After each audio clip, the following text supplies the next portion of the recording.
Right, we are live. Welcome everyone to this live stream of Super Rugby Aotearoa. Sorry, not Super Rugby Aotearoa, Super Rugby AU. We have just finished the Aotearoa one. This match is going to be between the Western Force and the Reds, and it should be a very exciting one. And also, there is quite a lot on the line for it, which makes it even that much more exciting. At the moment, Western Force are sitting in third on 14 points, and the Rebels are sitting close behind them on 12. So depending on how this match goes, if the Force can win this match, they will be in that playoff game. Although if they don't and the Rebels win their match against the, at this stage, no victories, Waratahs, I should say, it will mean that they will be, they will move into the place. I'm not sure what I'm saying. My words aren't working properly. I think I got too excited at the end of the match that we just witnessed between the Hurricanes and the Chiefs.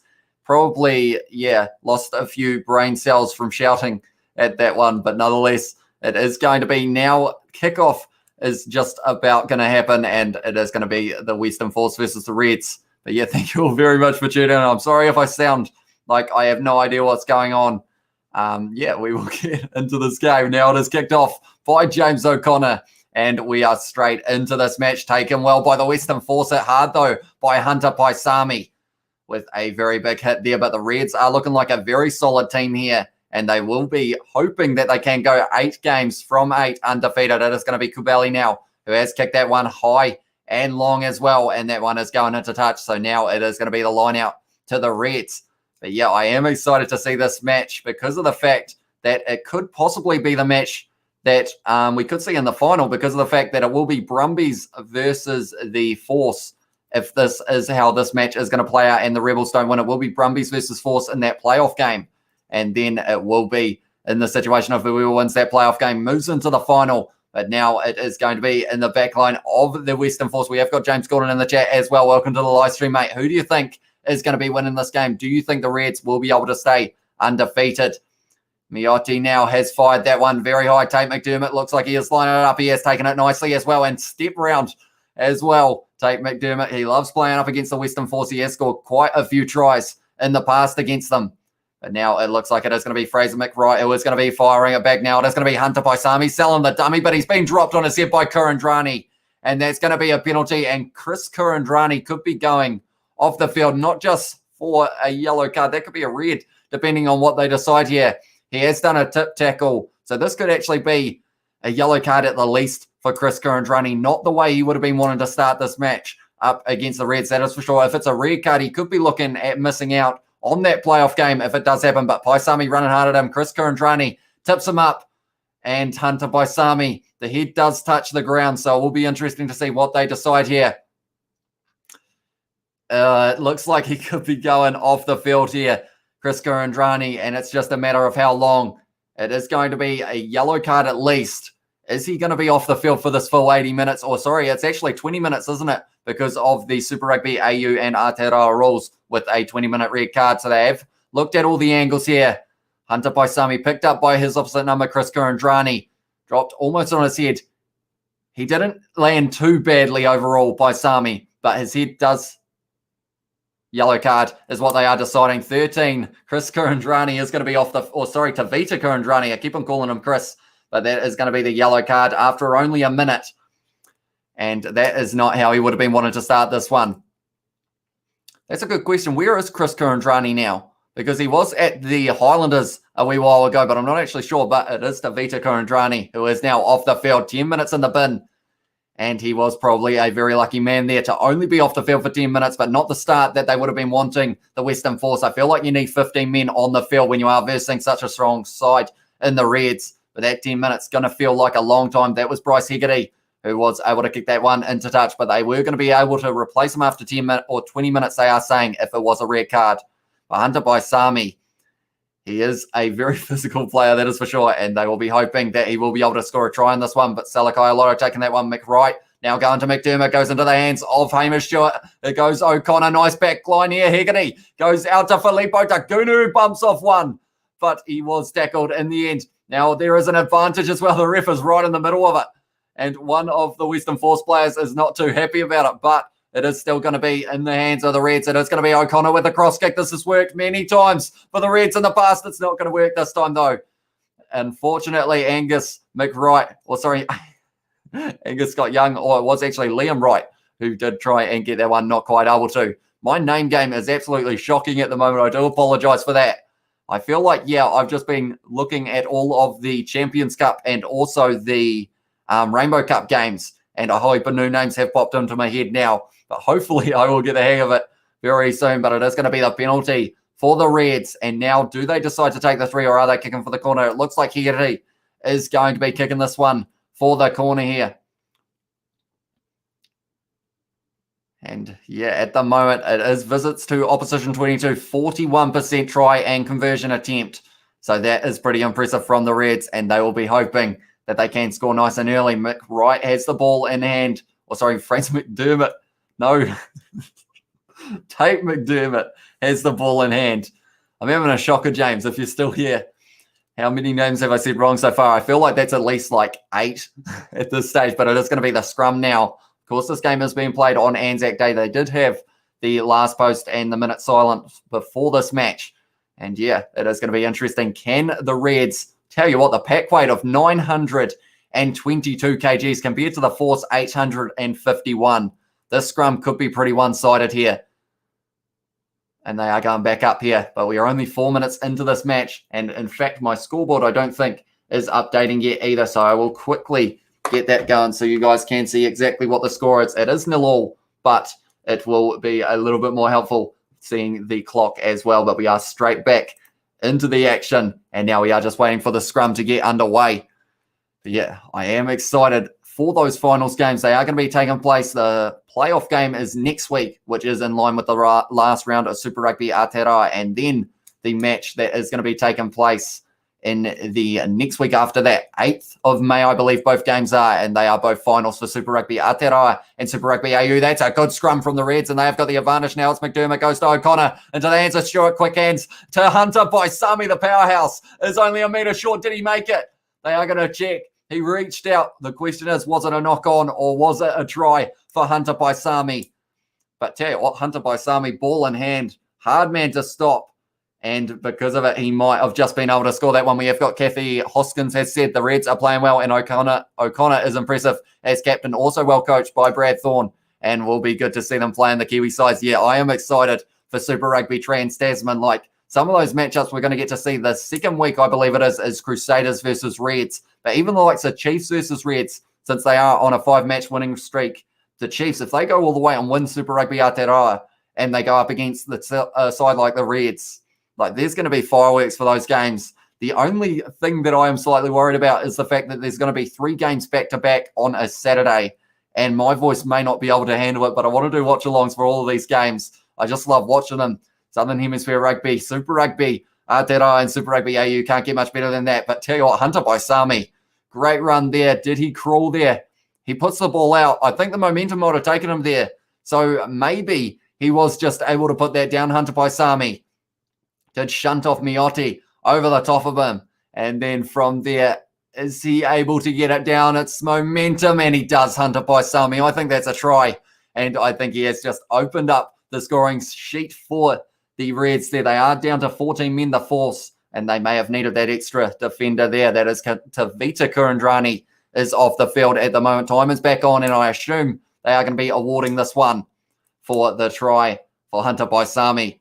Yes, it was. He was able to score 2 tries in the last match against the Western Force as well. So he adds another one to the tally there.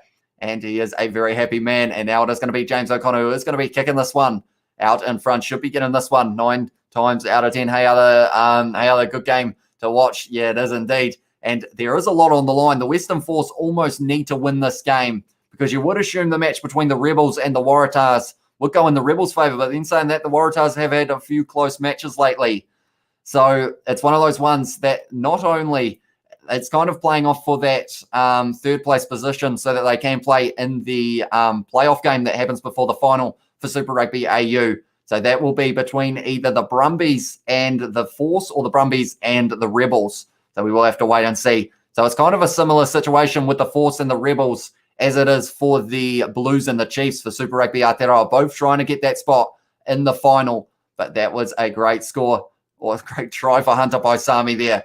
Adds another one to his tally. And someone else we need to talk about when you talk about tallies for tries is the man on the bench, Alex Murphy. I believe he's up to about 6 now. He is just a try-scoring machine for the Reds. And half the time he comes off the bench, he came off the bench and got a hat-trick. Angus Scott Young now hitting it up a little bit. They are inside of the 22 at the moment. The Western Force a man down. They need to try and get a try or stop the Reds from scoring. Tell you what, a charge down from the number 4. That is one way to tell you what. He tried to do it again, but he did get it into touch. Yeah, it was Jeremy Thrush who did almost manage to charge it down twice, which would have been very impressive. He's got an impressive mustache. He is rocking by the looks of it. Yeah, got the hands up, charged it down. Then not only that, he then got back to his feet and tried to get the next one and didn't quite get there. He committed everything to it, Jeremy Thrush. And because of it, you want to see that kind of commitment from your players. That one's not very straight, and now it's going to be in the hands of McDermott, the Reds. Fraser McRae. Now it is going to be Paisami putting the kick in behind there. Maiotti is chasing it, but there's a lot of pace here for Hegarty, who wasn't quite able to get that ball, but the Western Force hang on to it for now. But they are under a lot of pressure here, that is for sure. They are just outside of their 22. Kubeli then fires it back to the man who tried to charge it down, Thrush. He did get the one charge down. He was open for 2, though. Now it is going to be Kubeli once again, who is going to be trying to kick this one high by the looks of it. It was taken back, so he has fired it high. It's going to be taken by Daugunu now. And he is a dangerous man with ball in hand as well. And he's trying to find the gap, but tackled by the number 6 for the Western Force. Straight over the ball there.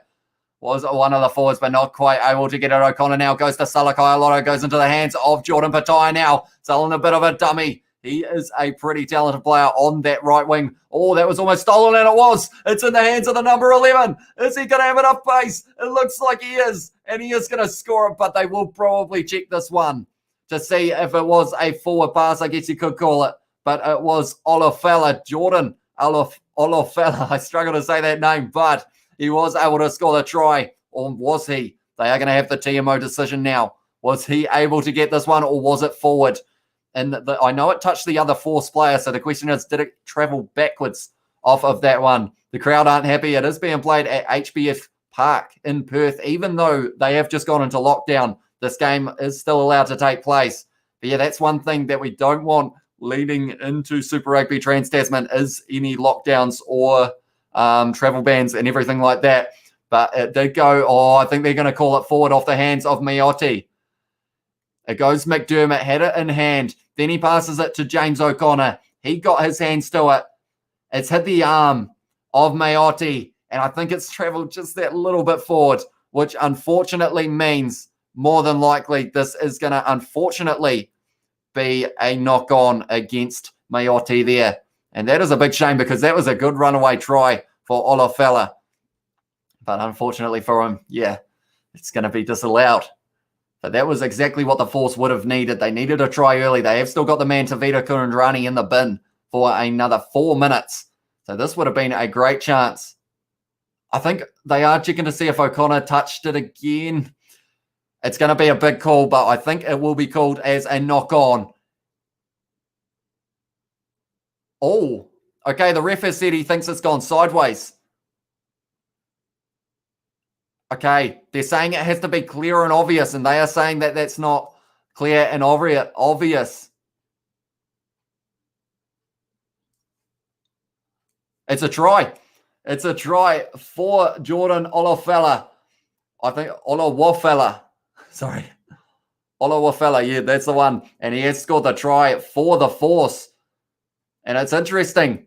They are saying that it traveled forward. I think it did, but they said it wasn't clear and obvious. So because of it, it is going to be the try and the Western Force right back in this match. That's what they need as well. They need to win this game if they do want to secure their spot in that playoff. They are saying they can't understand how this try was allowed in this situation. But Olowafela, very good run from him, and he was able to score the try there. I am just trying to get back to live as well. My game is slightly behind. It is going to be Maiotti now. Is going to be trying to kick this one straight down the middle. If he can, the score will be 7-7 between these two sides. Domingo Maiotti, successful 9 from 12 so far, accuracy of 75%, lining it up now. Has he got this one? Yes, he does. Cool, calm, and collect it straight down the middle. And now the score is going to be 7-7. So that is a gift for the Western Force as well. You want to be able to score while you're a man down. And that is exactly what they have done. And now, in a way, we're back to an even playing field, other than, of course, the next 2 minutes when Tevita Kurandrani isn't going to be on the field. And I feel like I called him Chris Kurandrani quite a few times at the very start of this live stream. And anyone who tunes in later will think I have no idea what's going on, which they could be right, but that is taken very nicely by the Western Force player just inside of his 22. Now it is outside, I believe. What is the call here? But it is going to be looking like it is going to get fired back by Kubeli there. Payanga Mosa trying to get a little bit of a counter ruck going there. It is in the hands of Thomas Kubeli, though, and that one has gone high. It is going to be taken by O'Connor now. It is in the hands of Hegarty in the number 15 jersey, trying to find the gap. A good tackle there by Miotti. We're saying there was a knock on there, but now it's going to be McDermott. Goes to O'Connor once again. Going to Jordan Pataya, hit high. So that will be an advantage, I would think. Fraser McWright, though, running hard with the head down. A good run from the number 7. Now it's going to be O'Connor. Goes into the hands of tell you what, Harry Wilson was getting lined up there. And unfortunately for the fellow who tried to line him up, he did come off second best, but now it's going to be Paisami selling a dummy. Goes to Miotti. And then from there, it's Hegarty. Goes to Daugunu, who is running back on the inside. Felipe Daugunu still going. They are just outside of the 22 now, the Reds. It is going to be McDermott trying to find the ball. He has got it in hand as well. And now it is going to be O'Connor. Goes to Taneela Tupou with a big run. The big man's still going. He is a hard man to put down. Taneela Tupou. What a run from the big forward. You can't stop that man. Taneela Tupou. What a run. What a try for the Reds there. What are you supposed to do when a prop runs like that? He had the pace of a back. He had the strength of a forward.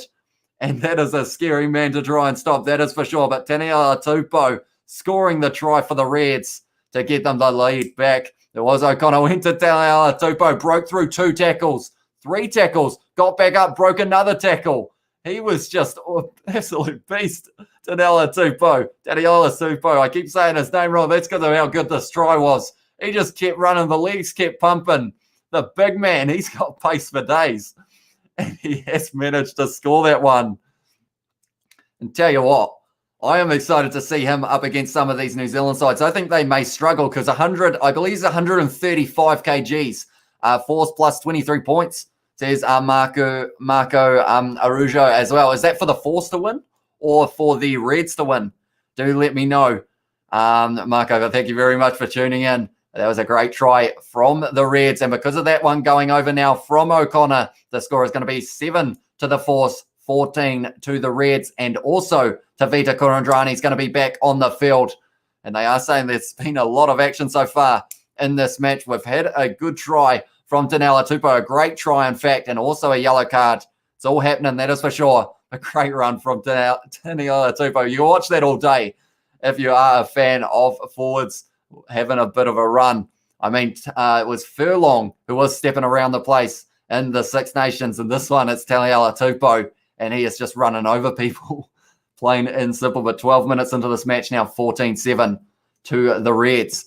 But now it is going to be Mauti once again who is going to be kicking off this one for the Force. But Tevita Kurandrani is back on the field, and he'll be hoping to be able to have an impact in this match coming back. Now it is going to be Jordan Pataya has got that ball. Now it is going to be McDermott who is going to be firing that one back into the hands of the number 6, which is Liam Wright for this one. The Reds have got a class forward pack and back line, that is for sure. And they will be a hard side to knock out of this competition. That is a good kick from McDermott. It looks like it's gone high. Hegarty taking it beautifully there. Hit a little bit high there. But now it is going to be McDermott. Goes to O'Connor, who looks like he's kicking on the left. Yes, he is. He's found a bit of space with a little bit of a spiral pump. But now it is in the hands of Miotti. And he is going to be kicking that one right down the middle of the field. Once again, it's gone into the hands of James O'Connor, who is there to receive it. Has gone back down the middle of the field. It's a bit of a territory game at the moment. And it is going to be the man in the number 14 jersey, Bulu, who goes to the try scorer, Olowafela. And that one has gone into touch. Hegarty takes it quickly. This game is going to be played at a fast pace. Pataya now kicking it downfield, taken there by the number 15, which in this match is McGregor. It's not actually Carney like it normally is. It is going to be Jack McGregor. I will actually have to change that on my team sheet. But now it's going to be Daugunu with the little chip in behind. And now it's in the hands of the number 9, Kubeli offloads it to Miotti. And now what can the Force do from here? They are inside of their own half. and they are trying to counter. Now it is going to be Kubeli going to the big man. Great hit there on the number 3, which was Greg Holmes. I'm going to have to look down at my sheet a few times. Force plus 23 points at the end of the game, says Marco. So the Force to win by 23 points, that is a big shout. Yeah, it's going to be tough for them, that is for sure. That was a big kick in behind there, and that one is just a little bit big. And because of it, it is going to be put down by Jack McGregor. No, it's not. He decided to go himself. Tell you what, that was almost a terrible moment for the Western Force there. Tell you what, he's had to try and go. Oh, the Reds have counter-rucked that. But it's still in the hands of the Western Force. They've got extremely lucky to get away with that one, the Western Force, but they're still inside of their 22. Taneela Tupou making the tackle on his opposite number. And now it is going to be Kubeli. Kubeli kicks that one high. It's gone very high and it has gone into touch. That was all-out action for a short amount of time there. And Kubeli able to clear the lines, but McGregor decides to try and run it out from the own in goal area and almost fell over in this situation. The ball kind of bounces forward. McGregor takes it very casually, does the step as well round Hegarty, which was extremely risky. But in the end, it almost worked out. Tell you what, Taneela Tupou running hard once again, but he is tackled in the end by Koteka. Now it is going to be, in the end, it is Harry Wilson having a good run offload to Salakai Lotto. And they are getting very close now, 10 metres out. It is going to be right, goes into the hands of Paisami Mosa, who has gone again by himself, but he unfortunately didn't put the ball down. So that is going to be called as a double movement, and that is a big let off for the Western Force, like they just said, because of the fact that the Reds, when they have ball in hand, those forwards are looking very powerful. But now the Western Force will be able to kick this one down the field. But Taneela Tupou, that man's a very hard man to stop, that is for sure. And then from there it was McDermott, went into the hands of Harry Wilson with the offload to Salakai Lotto. And then from there it was going to be Paisami Mosa who did the little bit of a double movement there. And that is what caused the penalty. But yeah, it is going to be interesting. Taneela Tupou leading try scorer, or he is in second, with 5. And then Alex Murphy in first with 6. And the fact that he was able to get, now they're just saying it, the Queensland front row has been insanely good this year because of the fact that a lot of them are on those top try scorers. That is taken well by the number 6 there for the Western Force. It is in the hands of the number 2 at the back. It is Kaitu'u, I believe it is pronounced now. It's going to be Kubeli kicking this one high with the box kick. It looks like it is going to be James O'Connor lining it up. Yes, it is, and he has got a lot of pressure on him there, but he has gone to ground very nicely for the Reds. McDermott fires it back to the right. Hegarty's going to kick that one down the middle of the field once again. Awkward bounce there for the Western Force, but it has gone into the hands now of Jack McGregor. What's he going to do from here? He looks like he is going to be kicking this one downfield. And that one has gone into touch. Maybe not as many meters as he would have liked on it, but it has gone down to the 40-meter line now. And they are going to have a little bit of space to play with. But Paisami Mosa now is going to be throwing this one for the Reds. Territory is 69% to them, and then possession 57%. So that is impressive. Daugunu running hard at the line. And now it is going to be McDermott. Short ball there into the hands of Harry Wilson. Didn't make too many meters. But the Reds with the ball in hand are a very dangerous side. It is going to be now Liam Wright hitting it up there at the advantage line. Now the Reds 40 meters out from the Western Force line. It is going to be James O'Connor selling the dummy, but he has been met by the tackle of Robertson. And straight over the ball. No, not over the ball legally though. And that is going to be the penalty to the Reds there. What are they going to do? Hegarty looks like he is going to be kicking this one for the corner. And it was not rolling away against Mayotte there. Mayotte, sorry. And now it is going to be going into touch on about the 22 line. Yeah, James O'Connor was tackled. And then from there, they said that it was for not rolling away.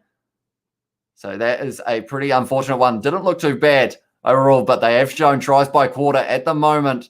34% in the first 0 to 20th minute of the game. And then it's the last 20 minutes that they have got 42% as well. But now it is stolen off the back for Tom Robertson. And it is going to be a double blow of the whistle as well. And now the captain is getting called over already, which...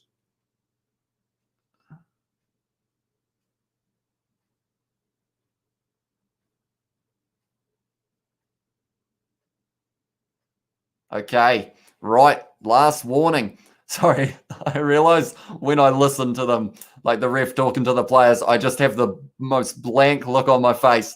But it was because he was tackled in the air. Jeremy Thrush wrapped his arms around Salakai Lotto, and they did say, well, the ref said that it is repeated infringement, so there is a chance that maybe someone could be going to the bin if it does continue. But now it is going to be a line-out drive once again for the Reds. And the ref has just said, discipline, boys, that is what we need. And Paisami Mosa now is going to be throwing this one. Is he going to be able to get this one straight? Paisami Mosa, they score a lot of tries. Oh, no, that one's is a little bit of a mess up, and it's going to be a knock-on advantage to the Western Force. Thomas Kubali now is going to be kicking this one down the field, and that one is going to be going into touch. So now it will be another line out to the Reds, a little bit further down the field, 35 out from the line now. Thomas Kubali not as happy with that one as he would have liked, I don't think, although it is just the repeated pressure of the Reds that just makes you have to think fast. And the lineouts 1/stolen is interesting so far. Oh, that one's almost stolen again by the Western Force, but it is going to be a knock-on advantage against, yes, Red Scrum, and that's going to be danger for the Western Force. We did see earlier they've got about a 70 kg advantage when it comes to their scrum, and that is a crazy number. Like, that's almost an extra man. That is me added on the back of the scrum, although I don't think I'd have much push in a scrum with some of these big guys. But nonetheless, yeah, it is another man almost. And that means that you have got the advantage of being able to get a penalty here for the Reds. And I feel like even if they do get penalties here, the Reds, they will possibly be looking to go for the corner once again because of the fact that we are looking at they will be in the front row, or sorry, not in the front row, in first place at the end of the group stage kind of thing for Super Rugby AU, which means they will be in the final. So they will be trying a few new tactics occasionally in this match as well, I feel, just to try and work out what they can do and how they can use it in the final if they did come against the Western Force, or maybe against the Brumbies. Against the Brumbies, we've seen some very close matches this year between the Reds and the Brumbies. So that would be a pretty cool final to see as well. But the Western Force, they aren't giving up yet. That is a good push from the Reds there. And because of it, they've got the advantage. The extra weight has paid dividends there. Now it's going to be Pattaya long ball from James O'Connor into the hands of Felipe Daugunu with the offload almost finding Hieri. But it has gone into touch.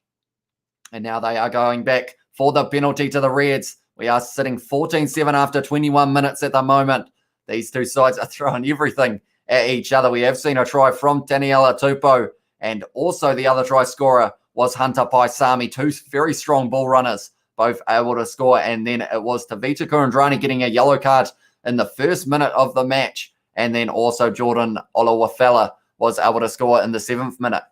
Now it's going to be Bryce Hegarty. He is going to be kicking for the corner once again. And the Reds are just going to keep on piling on the pressure. And that's the thing, discipline for the Western Force is going to have to be absolutely on point here. Because if they do get it wrong, someone's going to be going to the bin. They've already had one man go to the bin, and they have been on their last warning. So this is the situation of they need to make sure they can get this one right. The last 3 penalties have gone against them.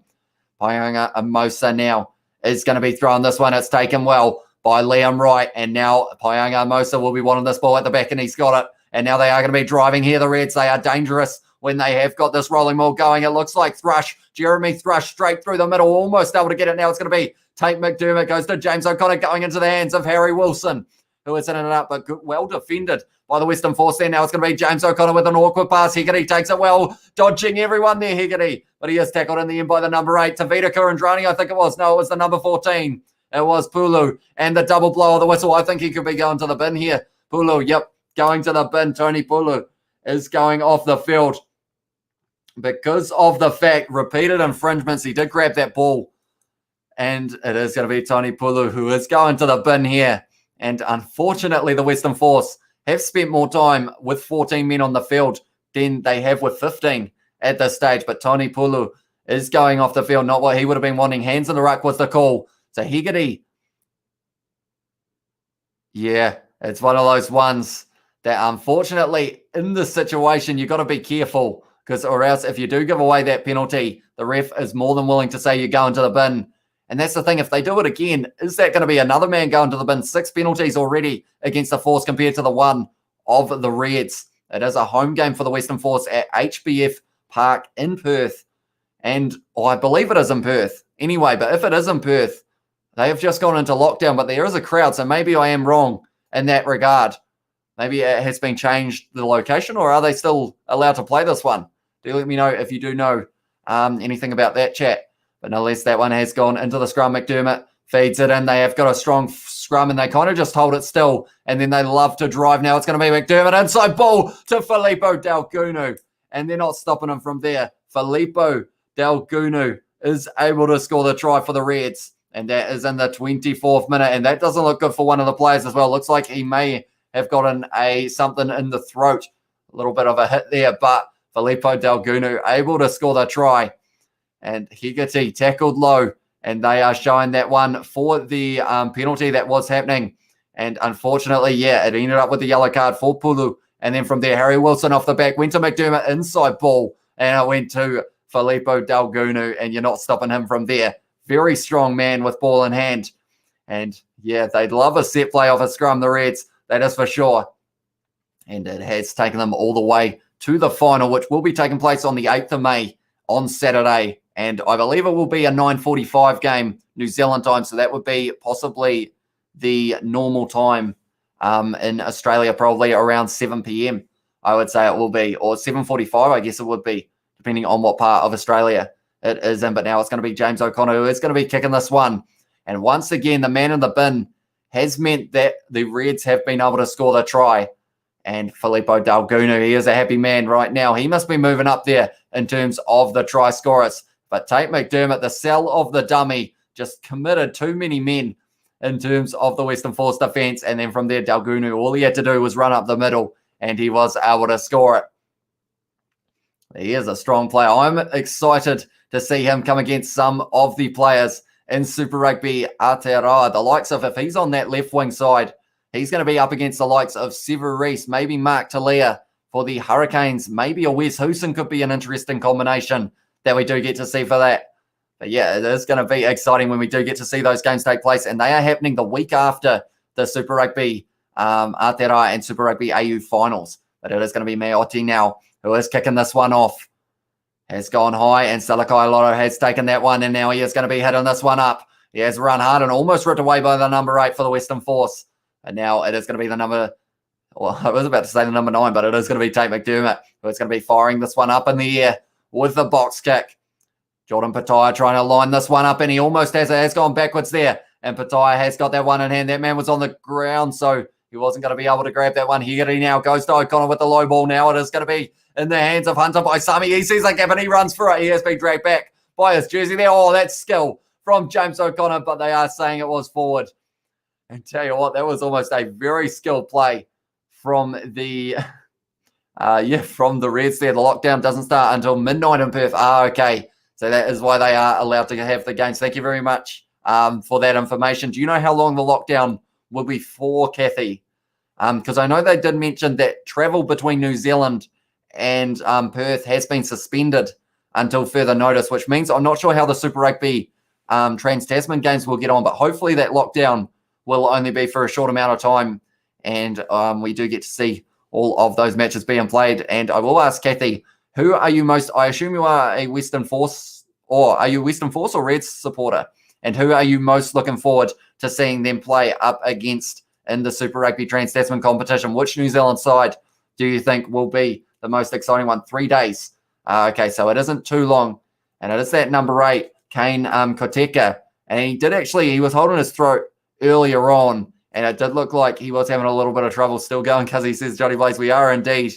And I am still trying to decide whether or not to do the Rainbow Cup game that is going to be happening at 7 a.m. New Zealand time. Like, that's the thing. If I do that one, it's kind of one of those situations. Do I do an all-nighter up to that point, or do I decide to sleep for a little bit and then end up getting back up for it? We have got Dexter Stanley Tuaval. Hopefully I've said that right. I questioned it every time, I think. He has said, good to see you running commentary on the Aussie games too, my guy. And yeah, I feel like it is also, it's a little bit of strategic scouting, I guess you could say. I'm trying to learn all of these players as well, so that when they do play the sides in Super Rugby Trans-Tasman, it's not just the New Zealand sides that I am saying the names of, but it is going to be, I said the wrong man. It's actually Brynard Stander, who did have the throat issue. Is Western Australia going on lockdown? They are for 3 days, I have been informed. And that is going to be taking place from midnight, says Kathy as well. And we have got Red Supporter and looking forward to them playing the Crusaders. And yeah, that's going to be round 2. And that's going to be a great match to watch. And the biggest thing with the Super Rugby Trans-Tasman competition, the final doesn't have to be one side from each country. The final could be 2 Australian sides, could be 2 New Zealand sides. You know, we could have a repeat of the Super Rugby AU final, perhaps the Reds and the Brumbies, or it could be the situation of maybe the other way around and be 2 New Zealand sides. Kubeli now firing it back into the hands of Thrush, who does hit it up at the line, and that one's almost trying to be stolen by Fraser McWright, not quite able to get it now. It's Mayotte going to the hands of Tavita Kurandrani, the man who's already been to the bin, and they are still a man down here, the Western Force. Now it's going to be the number 3 now, having a good run there. They are sitting on the halfway line now. It's going to be Kubeli once again going into the hands of Kurandrani, running hard at Salakai Lotto, but he is dragged down 40 metres out now. And Fraser McWright trying to steal that one now. It's going to be Kubeli once again going into the hands of Robertson. And I will read the chat as well while we are at it. It's going to be Mayotte kicking in behind. Good kick there. And Daugunu is going to be taking that one. Sits up nicely for him, and he is going to be sending it down the field on the right boot. Has already scored a try in this match, Felipe Daugunu. He will be hoping that he can do it again. And we have also got, I'm afraid, as a Springbok fan, the Rainbow Cup might not be worth watching, but I would be keen to see that. Yeah, it is a shame that they aren't going to be able to do the games like they were planning originally, with the kind of 2 different hemispheres flying off to Vita Kurandrani, driven backwards in the tackle by McWright. And also, it was Hunter Paisami, I believe, or Jordan Patai. I tell you what, the Reds are a physical side when they are on defence. That is for sure. Now it's going to be Robertson running straight at Angus Scott Young there. They are up to their 5th phase. It is going to be Mayotte going quick hands to McGregor. And it's an awkward one. And Thrush has managed to grab that one. It was bouncing awkwardly. He is on the ground now, but it's been ripped away in the breakdown. And now it's going to be Tate McDermott. He shunts off one offload from the back as well. Goes into the hands of James O'Connor, who has been dragged down. They are inside of the 22 now, the Reds. I will read the chat in a very short moment as well. Now it's over the top. And it's a nice bounce up for Taneela Tupou. Goes into the hands of Jordan Patai, who runs straight at the number 14 for the Western Force, the man who has already scored as well. But at the moment, this is fast-paced stuff. I thought I'd have more time to be able to read the chat in between as well. But at the moment, she is flat out. That is for sure. That was Liam Wright having the run there. And the Western Force, or Jeremy Thrush, is staying down, I think, from that one. Oh, no, he is back up. Now it's going to be the big man in the number 1 jersey there. Now it is going to be a goy. Bango. See you later, mate. He's down. And he has been broken in half. Hunter Paisami, he's normally a man who absolutely whacks everyone in the tackle. And Tavita Kurandrani pays him back. And tell you what, that was a hit and a half. I feel bad, though. Paisami is down, but that sound of that hit was insanely loud. Now it is going to be Mayotte. Paisami is still down here. But that is another tackle. This game hasn't had many stoppages so far in the last few minutes. I will read your chat in a very short moment as well, Johnny. But that one has been kicked in behind. Oh, skill from Daugunu there to stop that one from going into touch. Traps it with the foot. And now he is going. Felipe Daugunu still going. Offloads it to Tate McDermott with the little kick of mine. Lucky bounce off the shin of one of the Western Force players. But now it's Hegarty. He is tackled by Tavita Kurandrani. We're going to get to see that hit over and over again, I have a feeling. And it's a penalty to the Western Force by Mayotte. I believe it was right. Tell you what, Hunter Paisami hit hard. We will remember Tavita Kurandrani accidentally. Well, I don't think it may not have been accidental. He did tip him in the tackle earlier on that got him a yellow card. And Tavita Kurandrani absolutely bango. And Paisami is still down. Look at this. He's just bang. He's just whacked him there. Tavita Kurandrani. Huge hit on Hunter Paisami, and Daugunu stepping all over the place as well. Very skilled. Right, we have got Johnny Blaze. Are the Chiefs guaranteed place in the final now? Unfortunately for you, Johnny, not quite. At the moment, they are sitting on, I have it over here, they're sitting on 20 points. So the Blues are sitting on 15, but they've got that game in hand. So if the Crusaders win and the Blues don't get the bonus point, then they are pretty much guaranteed. But it's one of those ones that, if the Chiefs win, if the Blues win, then it will be a playoff between those two sides to see who is going to be able to make it to the final. Boomfa, says Johnny Blaze. It was indeed. Tell you what, Paisami didn't look like he was going to get up from that one. He got absolutely nailed in that tackle. And we have got Hope the Reds win the Trans-Tasman comp. How romantic would that be? Brad Thorne's young men reaching the pinnacle of Super Rugby. And imagine if it was up against the Crusaders as well, Johnny Blaze. And we have got Perth and outer Peel region of Western Australia are in 3-day lockdown.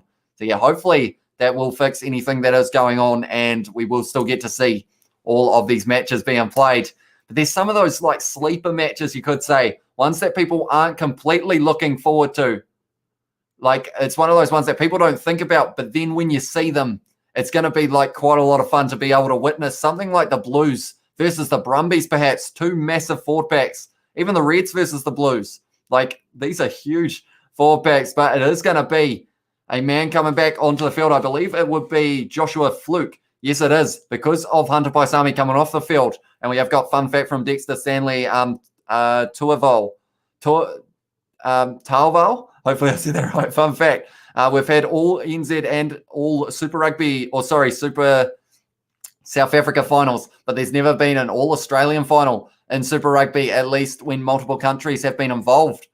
That is actually an extremely fun fact, Dexter. So yeah, Reds versus Brumbies in the final perhaps could be a thing. I'm laying in bed now with my wife, going to give her a slate. Can she hear me, Johnny Blaze? Because if she can, hello, Johnny Blaze's wife. Oh, that's a run from Kubeli. And now he is having a bit of a dash up the middle. Well, it's Hamish Stewart trying to counter-ruck, but they have still got that ball now. It's going to be the number 8 going over the top. Number 7 goes into the hands of Jack McGregor. Getting driven backwards by the Reds. They are only a few meters out now. Now it's going to be the big man, Jeremy Thrush, running hard at the props there. And that's going to be a penalty. Okay, it is going to be taken out. 9 is going to be the penalty to the Western Force. And we have got our 1 minute rampage. I'm finished now.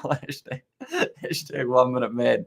There's Johnny Blaze as well. Oh, come on, Oos, Johnny Blaze as well, says Dexter. But that is going to be a penalty. And that means that the Western Force will once again be back to the 15 men. And that's one of those things. I feel like these Super Rugby AU streams are slightly quieter than Super Rugby Aotearoa, but I feel like I enjoy them just as much. Like, because, yeah, the chat definitely makes it a lot more fun. So I do thank you all very much for being here. I haven't actually checked the likes for these ones either. We are sitting on 7, so I'm not sure what a like goal to set for Super Rugby AU is. Maybe we could hit 10 by halftime. That is a penalty, says Dexter as well for Johnny Blaze. But now they are going to be taking the 3 by the looks of it here. The Western Force, strategic. I feel like they are thinking maybe along the lines of we need to be within 7 to be able to get ourselves at least 1 point. But this is the final round. They've got to throw everything at this. And they are going for the penalty here, Mayotte. So maybe that would mean that the man is back on the field. Although I think he would already be back on the field if I'm not wrong. But he is 76% accurate when it comes to the kicking, Mayotte. I've been recutted in the bedroom now, damn it, says Johnny Blaze as well. Is that only the 20-minute rule, Johnny Blaze, or the whole match? But Mayotte now is going to be kicking this one straight down the middle. And that was very nicely done from the man in the number 10 jersey. So now the score in this one at HBF Park is it HBF Park? I think that's the right way around. It is going to be 21 to the Reds and 10 to the Force after 34 minutes.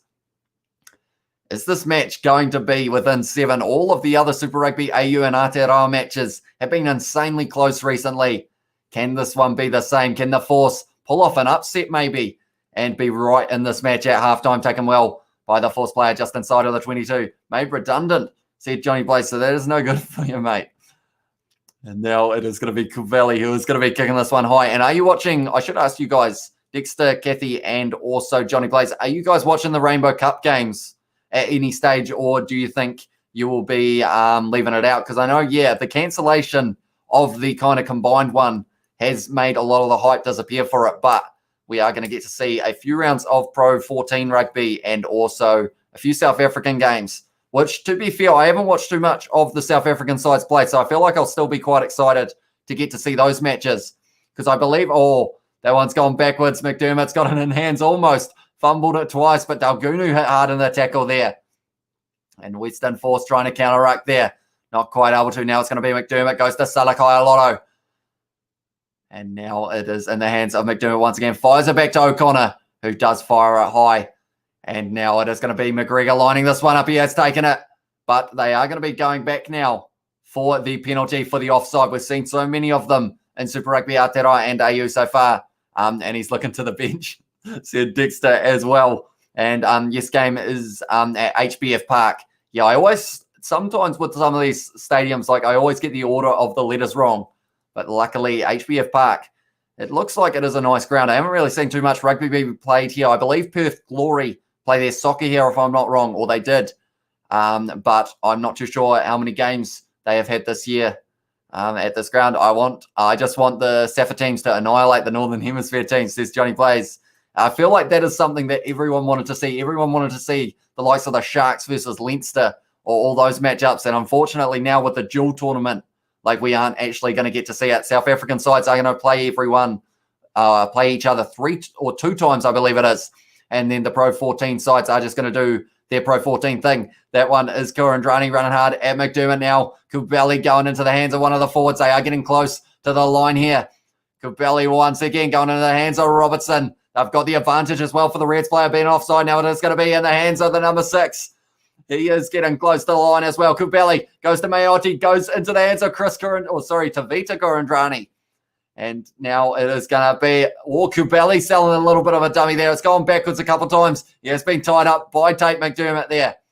And now they are going back for the penalty to the Force. Are they going to take the 3 points here, or are they going to be going for the full 7 and kicking for the corner? They've got a big decision to make. At this stage, the last few penalties have gone against the Reds, so the game has kind of rotated since the first 10 minutes or so. But yeah, that game between the Chiefs and the Hurricanes, very close one. I feel like all of these games for Super Rugby Aotearoa and AU, they just have you on the edge of your seat to pretty much till the end of the match. It's like the Waratahs match against, I believe it was the Force, wasn't it? And it was that last-minute penalty, and the Waratahs were able to win it. But then in this case, the Western Force, they actually score their most tries in the 61st to full time in terms of the time to come, 43% in that time. Now it is going to be fired out. And now it is a nice little set play there by the Western Force. Tell you what, he was running hard at the line, the number 2 for them. Now it's going to be Kubeli. Goes into the hands of Robertson. He is getting closer, only a couple meters short now. The forward's going to try and drive over. Oh, it's a loose ball, but they have got it. Has he got the ball down there? I think it is still, it's very close to the line.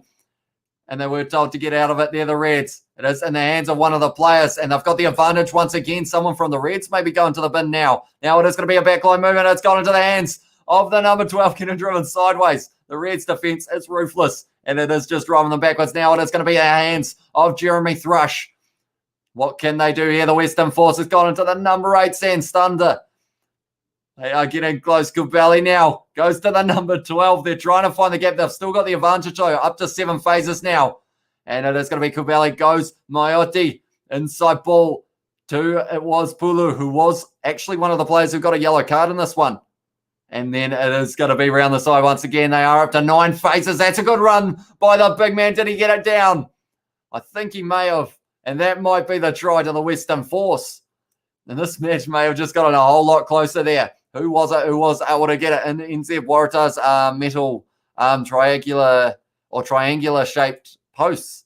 Is that what the Waratahs in Aussie are as well? I feel like I struggled to read that, but yeah, Waratahs, they're good old things. You got to put the caps on them though, the yellow caps.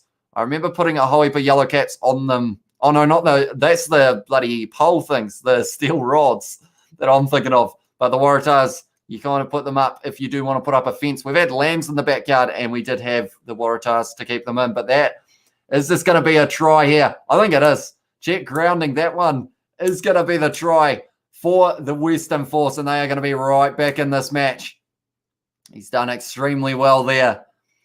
And it is going to be the try for the Western Force. I will write it down. It was Felipe Daugunu who was able to score it. And it is the try to the Western Force. The number 2 we have seen in Super Rugby AU. Number 2 on your back means you are more than likely going to be able to score a try from either a rolling maul or from just general play. But the Western Force, if they get this kick over, they're only going to be 4 points behind going into halftime unless we do have a late try in this one as well. But yeah, great run from the big number 2. Driving around the side. They had the advantage as well. About 3 advantages in a row there. So the Reds may have to be very careful with their discipline. They haven't been given their last warning yet, but I don't think it will be too far away. But so far, 2 yellow cards for the Western Force as well. So they will have to make sure that their discipline is on point in the second half. But yeah, I'm not sure what happened to Rob Carney. Do let me know if you guys do know. He was supposed to be playing in the number 15 jersey. He's actually the thumbnail. But I'm not actually sure what happened, but it is Jack McGregor now who is going to be playing in that number 15 jersey. So I'm not sure if that's injury related or if it is just, just a late change that they decided to go with. It has cooled down quite a bit here in Kiwi land, so I am going to put on my jersey once again. It is a shame to hide the Chiefs kit, of course, because of the fact that they were able to get that win, but don't want to get cold. Now it is going to be Mayotte who takes that one. He has got it as well. Oh, no, he hasn't. He did miss that one. So because of it, it is still a 6-point difference. Wonder how the Reds will compete with the New Zealand team. Definitely playing like one this year. Yeah, they've got Brad Thorne in the coaching box as well. And maybe that has been one of the keys, is to try and make it a little bit more like the New Zealand sides play. And yeah, I am very excited for Super Rugby Trans-Tasman. That is going to be a very exciting one. Kieran's leaning into me as well, but we have got the jersey on. We are good to go. And now Kubeli is going to be kicking that one into touch. So halftime is upon us, and it is going to be 21 to the Reds, 15 to the Western Force. And Kubeli's got a massive smile on his face. I think the Force think that they are right in this match, and they would be very fair to think that, because they are only 6 points behind against the strong Red side. And you got to think they've had 2 yellow cards as well. So to still be only 6 points behind at this stage is a pretty good effort. But we will look at some stats now if I can. See if I can find some. We have got more meters carried for the Reds, more carries for the Western Force, though, which is interesting. Clean breaks, 21 defenders beaten for the Reds compared to the 1 of the Western Force. Clean breaks, 6 to the Reds, 2 to the Western Force as well. And tackles, 78 made by the Reds, 52 by the Western Force. But penalties now, it is 5 against the Reds, 6 against the Western Force. And the thing is, like, they were sitting at the stage of 6 penalties to 1 at that stage. They have had 2 yellow cards, so the Western Force. So maybe that will play factor later on in this match. We have got Thorns, Fiji, and backline are pretty good. They are indeed. I mean, even just looking at that Reds backline, there's a little bug, and I'm trying to catch it. Yeah, looking at that Reds backline, like, you just got to read through it and realize, like, that is a very talented side that could have a big impact in the games in Super Rugby Trans-Tasman. Like, you start from 9, McDermott, O'Connor, Daugunu, Stewart, Paisami, Pataya, and then Bryce Higgitti is in that number 15 jersey for this one. Like, that is a good back line. And then you partner that with the 4-back, Taneela Tupou. He runs like he's a back, but he has got the size of a massive forward, and he has already scored a try in this match alongside Hunter Paisami, Daugunu, and then it was Olowafela and also Kaitu'u who were able to score for the Western Force. We have also got Rugby Championships will be interesting for us this year. Wonder what our squad will look like, said Mike Jones Sr. as well. Yeah, that's a good point. When is the Rugby Championship going to be taking place as well? Because I know there are November tests that are supposed to be happening, and also there is a few July matches. I think we are playing, Italy, if I'm not wrong. And we have also got Kathy Hoskins has said, like, the post-match press conference after the Aussie Super Rugby games, do the Kiwi sides have this? Says Kathy as well. I think they do have something similar. They have a little bit of a chat about it, but I also actually do a live stream after these live streams normally for the Super Rugby Aotearoa games, and I kind of go through all the stats and everything like that as well. But I think they do something like it for the New Zealand Super Rugby Aotearoa games. And yeah, like, Super Rugby Trans-Tasman, I feel like I've been talking about it since it's been announced, because, like, it's awesome that we're going to see Super Rugby back, and I feel like the hype around that competition, hopefully everyone is keen to see it. And hopefully it will be a very good competition to watch. Wouldn't be surprised to see quite a few new faces, said Mike Jones Sr. Yeah, I mean, it's one of those ones you might as well give these young guys a crack and see how they go in that black jersey leading up to the World Cup, because some of these young guys that we've got playing in the competition at the moment, the ones who aren't injured, of course, like, they are going to be possibly in the starting lineup or the reserves for the World Cup games in a few years' time. Wonder if the box will be back, says Mike Jones Sr. as well. And we have also got Willy Wonka in the chat. We didn't see him for the match between the Chiefs and the Blues, or sorry, the Chiefs and the Hurricanes. But he is here now. Hello, children. I'll be announcing my world-known golden tickets at 9 p.m. Eastern Time.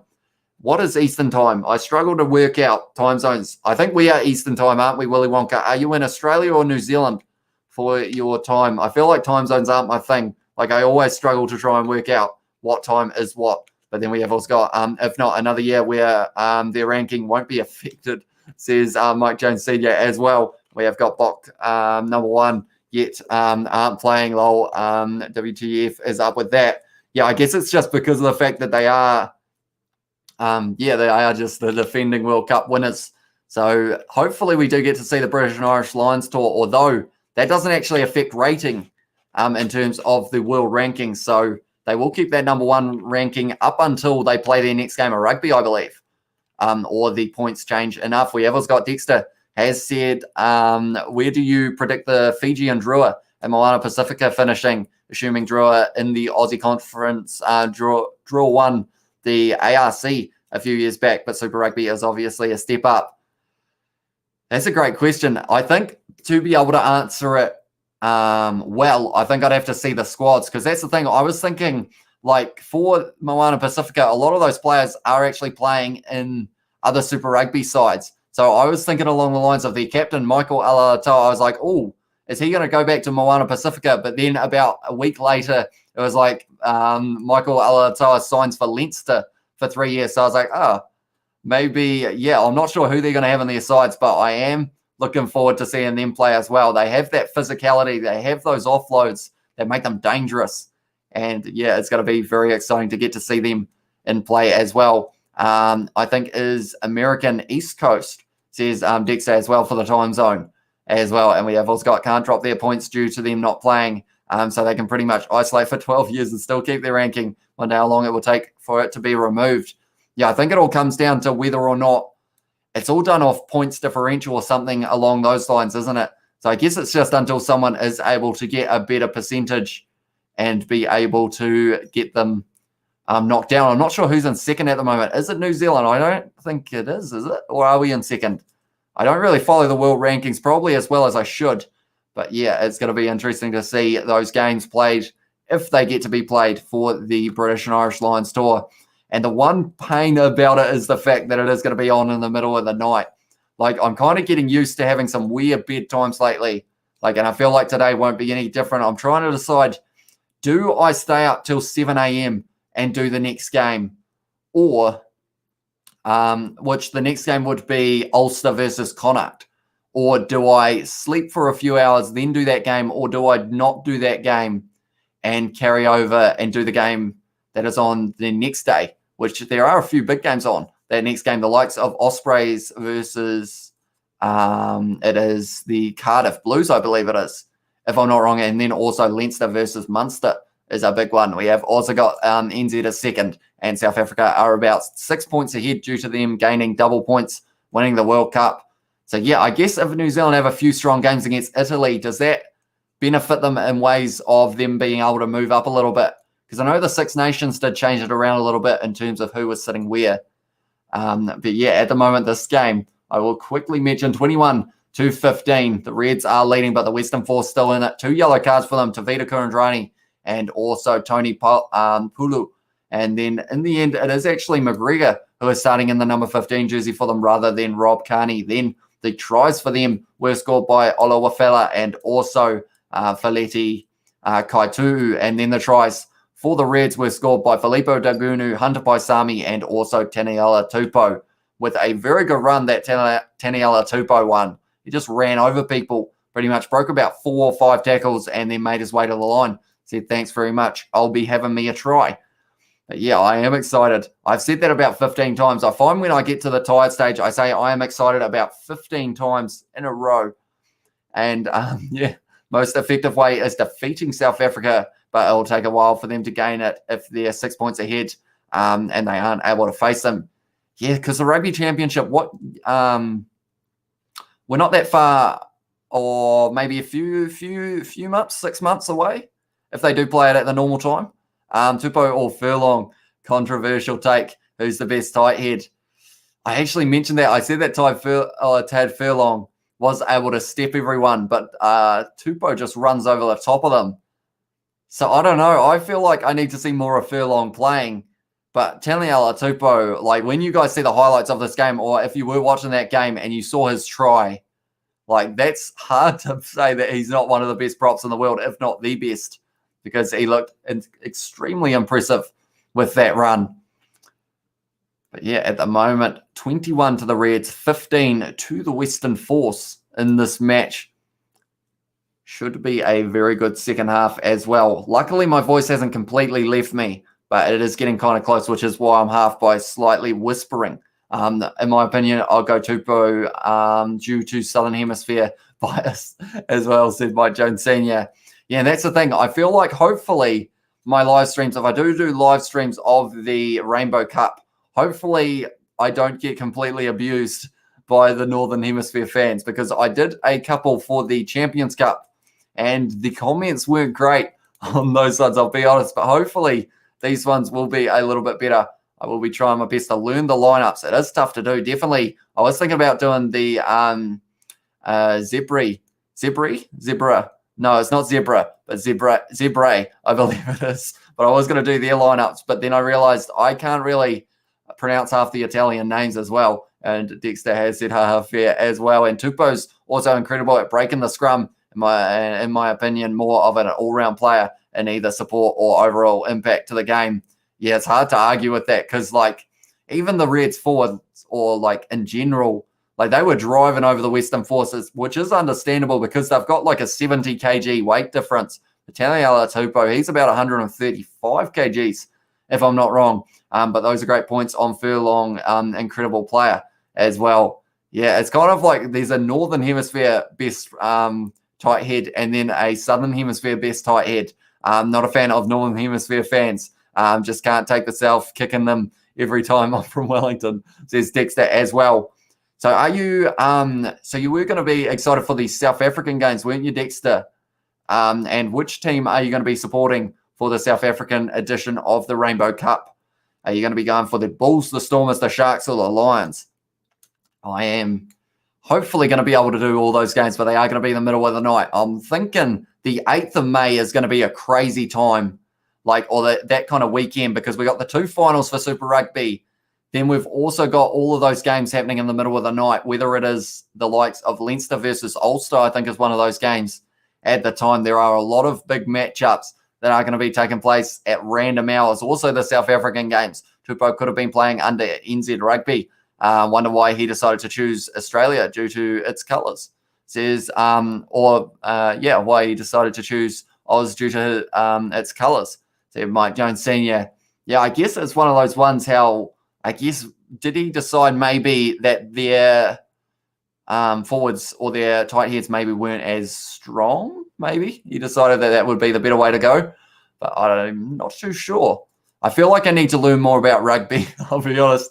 Like, I feel like you guys are actually more knowledgeable than me, but I'm just the one who talks about it. Like, I pretty much read your chat, and you guys actually teach me a lot. So I do appreciate that a lot as well. But this second half, I didn't realize how long the halftime intermission was for Super Rugby AU. I swear it is a lot longer than Super Rugby Aotearoa. Or maybe that is just because of the fact that, it is a slightly more quiet live stream. But yeah, if I had to pick a favourite team, probably the Sharks because of Percy Montgomery back in the day. Otherwise, Samoa first, any South African team next as well. But yeah, it's going to be a good competition to watch. I feel like everyone's kind of going we have to watch the South African sides play again. But I'm kind of going, I haven't watched them play too much yet, like because of the middle of the night games. And I haven't really been able to find too many highlights as well. So I'm going to be excited for those games. Like a lot of those players, like if I looked at a lineup, I could probably only name like maybe 5 or 10. But like I am excited to learn, and hopefully, they do go all right as well. I believe he grew up prioritizing the Wallabies due to him loving the uniform colors. I wasn't sure what you meant by due to its colors, and decided to make the code switch to Australian rugby. So that is a pretty awesome story. I am a fan of a yellow kit, I'll be honest. Like out of all the kits for Super Rugby, maybe I'll pick the Hurricanes purely because of the yellow. Like, I'm quite a fan of yellow. But yeah, it's one of those ones that also I am, the blue skit as well. Like, I've got the Chiefs skit, and I do thank you very much, Johnny Blaze, as well. If he is still here, if we still got a Johnny Blaze in the house for this live stream, or did he get maybe re-carded out of the house as well? Could have been the factor. But we have got, it's one of those ones that I'd love to have all of the New Zealand Super Rugby kits, but it's just one of those ones that they kind of want about $150 per kit. Even on special, you're looking at 100 or more. So to buy every kit might be quite a costly venture, but who knows? Maybe we will upgrade at some stage. I know a lot of people have got their kits in the background, and maybe we look at changing. At the moment, I just got a photo of me as a child that way, and for this one, and also the cat occasionally, and Kieran is my background. We have got how long would it take for South Africa rugby to catch up to NZ rugby all time. They're a good chunk behind, but I do believe they can potentially lower the lead as well, says Mike Jones Sr. Yeah, that's the thing. Like, when you look at the Springboks and South African rugby, you do see just this physical side that can dominate a team. And I feel like that is why people were looking forward to seeing Leinster and the Springboks, or one of the teams from South Africa, play, because one thing I heard said, which does make quite a bit of sense, is they base their game off their defense, and their defense is very strong. And it's one of those ones that, because of that strong defense, it opens up a lot of attacking opportunities. The second half is now underway, and Salakai Lotto was able to take that one. McDermott with the ball at the back is going to be firing it there to Angus Scott Young. Hasn't had the ball too much throughout the first half. McDermott talking away to the ref as well. Alex Murphy on the field, and that is for Brandon Paisami as well. And that was a little bit of a dummy sell, but good pressure there from Jeremy Thrush. And because of it, McDermott not able to get the kick away. And now it is going to be the man in the number 6 jersey, Liam Wright, who fires it back. Uh-oh. The first yawn has occurred. That is not good. We are only early as well. So that is not what we like to see, of course. But also Medrano is going to be on the field, Santiago Medrano. And that is for Greg Holmes. Now that one is going to be nicely taken out in the air, though. And Jordan Pataya, unfortunately, ended up in the wrong place at the wrong time. Olowafela is okay, but maybe he'll end up in the situation of possibly getting a card for that one. We've got also in the chat, hi from Jason. Welcome to the live stream, mate. Thank you very much for tuning in. But yeah, it's one of those ones. I'd love to see those games between Leinster and of the Sharks and whatnot. Jordan Pataya, he wasn't competing for the ball, they are saying. So whether or not it was the lazy chase is the comment. And I feel like it's an interesting one. And we have also got Paisami Amosa as an incredible all-round player. Yeah, he is very strong. And the fact that they've got Alex Murphy as well, who has been able to score 6 tries so far throughout this competition. Oh, okay. 11 red.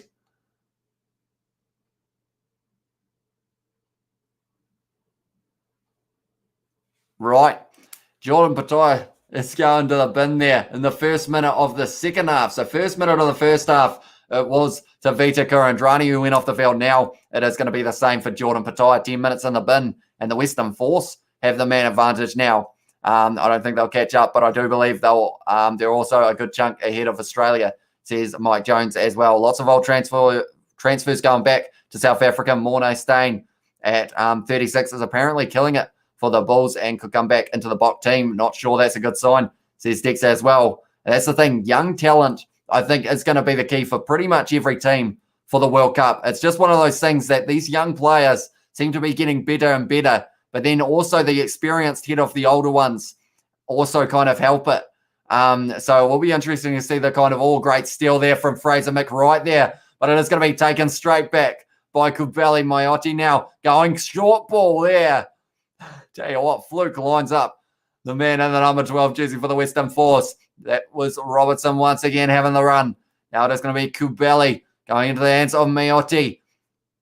Low run there for Santiago Medrano. Now it is going to be Mayotte once again, goes to Tavita Kurandrani, who is trying to drive. Now it is going to be Kubeli once again. Tamani now. Oh, he has dropped the ball there, Tamani. And because of it now, it's in the hands of Fraser McWright.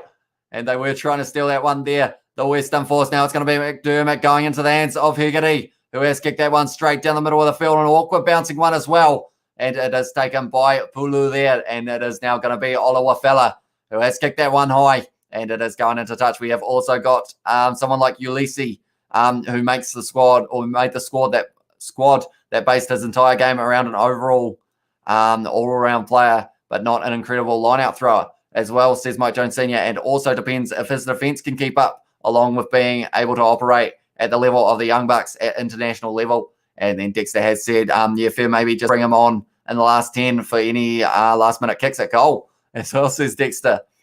And now it is going to be Kubeli now with the ball in hand, goes into the hands of once again one of the big forwards. They have been using their forwards nicely in this match, the Western Force. Now it is going to be the back line as well. Now it's going to be Jack McGregor with a good step. He's stepping around inside ball to Vita Kurandrani with the great hands, but tied up there by Liam. Right now it's going to be the number 14 Pulu round this side. Once again, they're on the halfway line at the moment, the Western Force. Now it's going to be Maori lined up by Angus Scott Young.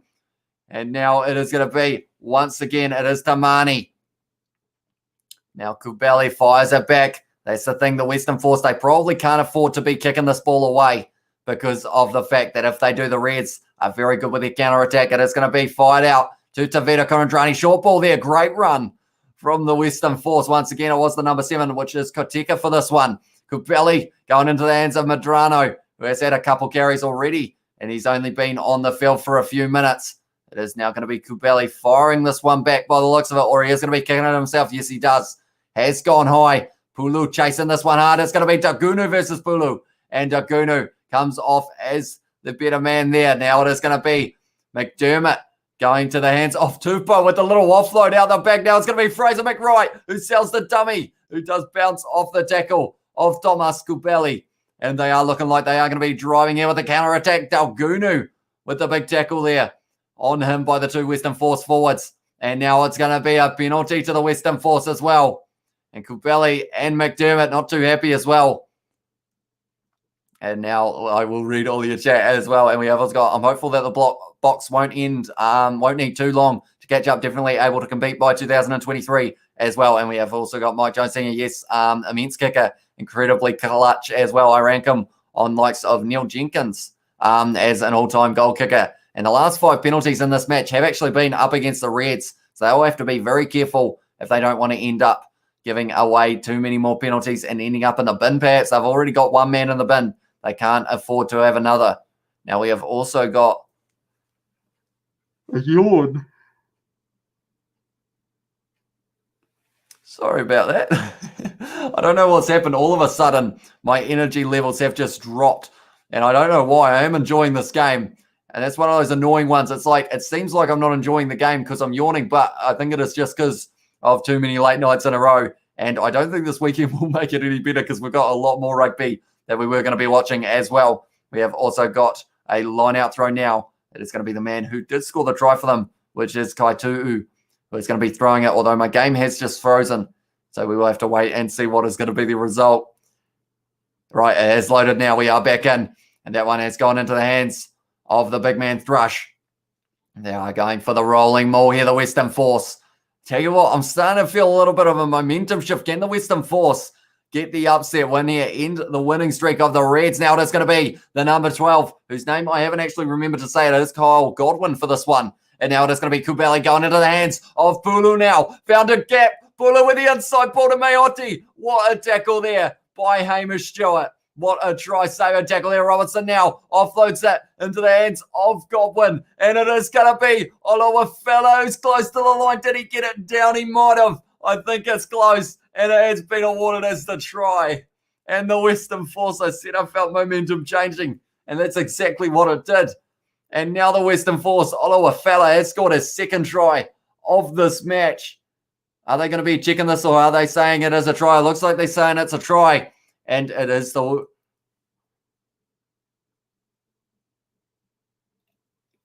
Oh, they are checking this one. See, I feel like if there was any time to end up yawning, It's not when there's a try, that is for sure. The All Blacks are statistically or overall the greatest overall team in sporting history. The records they've set in rugby are considered unbreakable as well. And then we have what's got, regardless if they win in 2023, that'll be the same solution with the All Blacks and Australia back in 2000s. And then Dexter said, would be great to see the era of competition like that again. Almighty team or alrighty team. I've got a meeting kickoff. Damn it. Enjoy the rest of the night. Take care. You too, mate. Thank you very much for tuning in. And yeah, hope to see you in the future as well, with their 1999 to 2002 dominancy from the Wallabies, but still couldn't come through with any Tri Nations within that time, I believe. You too, mate, said Mike Jones Senior as well. We are checking this one. Did he get this ball down, Olowafela, or it's a try ball grounded? The Western Force, if they can get this kick, they are going to be in the lead. Have a good night, said Mike Jones Senior as well. And catch ya, says Dexter. Chiefs Crusaders final, says Jordan Bryce. Definitely a possibility now. Although, for that to happen, if the Chiefs want a guaranteed final position, they need the Blues to lose to the Crusaders, and they need them to lose badly. Because if the Blues get within 7, that means if the Blues can get the win against the Chiefs in the last round, they could still actually pass them in terms of the... Yeah, in terms of they are checking to see if there's a knock-on, potential knock-on. Oh, okay, that's gone backwards. So they're saying nothing clear and obvious. The Western Force are possibly going to be leading this match now if they can get the kick over, but it's a try to the Western Force. The 14 men for the Reds did lead them down a little bit there. And now the Western Force, if they can win this game, they will be in the playoff game. They are saying incredible in the commentary box as well. It is very impressive stuff, that is for sure. But the Crusaders Chiefs final is the question for Jordan Bryce. And I feel like that would be a very good final. Who would you be picking in that final, Jordan, if that was the case?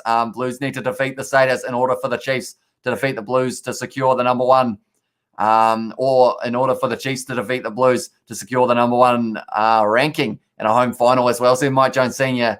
See, and that's the thing. Last year's Super Rugby Aotearoa competition, it was kind of close, wasn't it? But in the end, it was kind of a little bit one-sided in terms of who everyone thought was going to be winning because they didn't have the final. This year that there is a final, like there's danger for whoever is in that final. Like no one is safe in that competition now because of the fact that the Blues, the Chiefs, or the Crusaders could all have a chance of becoming Super Rugby Aotearoa 2021 champions as well. It is going to be Mayotte now, lining this one up. Oh, it's curled away. And now it means that the score is still going to be 21 to the Reds, 20 to the Western Force. And we have got Trent Brown in the chat. As said, hello. Just started following rugby union again. New South Wales Waratahs are my team. Unfortunately, yeah, the Waratahs, they have got a lot of good players. It just hasn't quite clicked for them this year. But it is one of those ones. Are you excited to see Super Rugby Trans-Tasman take place, Trent? Because of the fact that you will get to see the Waratahs versus the New Zealand sides. And, taken beautifully there by the Reds, Daugunu. And the Reds have retained that ball now. Robertson trying to get in there to counter that one. Now it's going to be Taneela Tupou goes to O'Connor into the hands of Hegarty with the little kick in behind. And that one has bounced up. And it is going to be a 22-metre line out now. And we have also got in the chat, we have got, don't worry, my boys will fire up on Sunday. Satyrs by 14, Satyrs all day as well from Jordan Bryce. And yeah, that could be, it's one of those ones you don't expect bad performances from the Crusaders more than once in a row, like kind of thing. And I think for that one, it is actually going to come down to who is going to be the least penalised team because both of those sides seem to be giving away a lot of penalties lately. And they will be hoping that they can end up, whoever has the least penalties, I think will win that game. We have also got, imagine if the Chiefs end up winning it all, losing every game the year previously, losing their first 3 games this year and winning the Super Rugby Aotearoa title. It's one of those ones, it's a fairy tale, isn't it? But it's possible. The Chiefs, like they've had a phenomenal second half of the season, like in this competition. And it is exciting to see if they are going to be able to make it to that final and if they are going to be able to win it. Kubeli now with the high kick. That's going to be O'Connor lining this one up, not quite getting it. It's gone backwards, and now it is Fraser McWright. And they have got the advantage now, I believe, for the knock-on. Now it is going to be McDermott. Goes to Salakai Lotto, who runs hard at the defence. And he has been driven backwards there. Great defence from the Western Force. It was Medrano.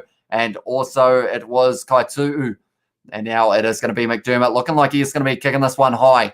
And I feel like the Reds, they are going for that territory game. He had the hand on the ball as well, and because of it, it is in the hands of the Western Force. Jeremy Thrush now got that ball in now. McDermott, not a happy man at the moment. He did put his hands on the ball, and the Force just charged him. Now it's going to be Godwin with a good run. Tackle by Angus Scott Young, though, straight over the ball. Fraser McWright, the knee went, no.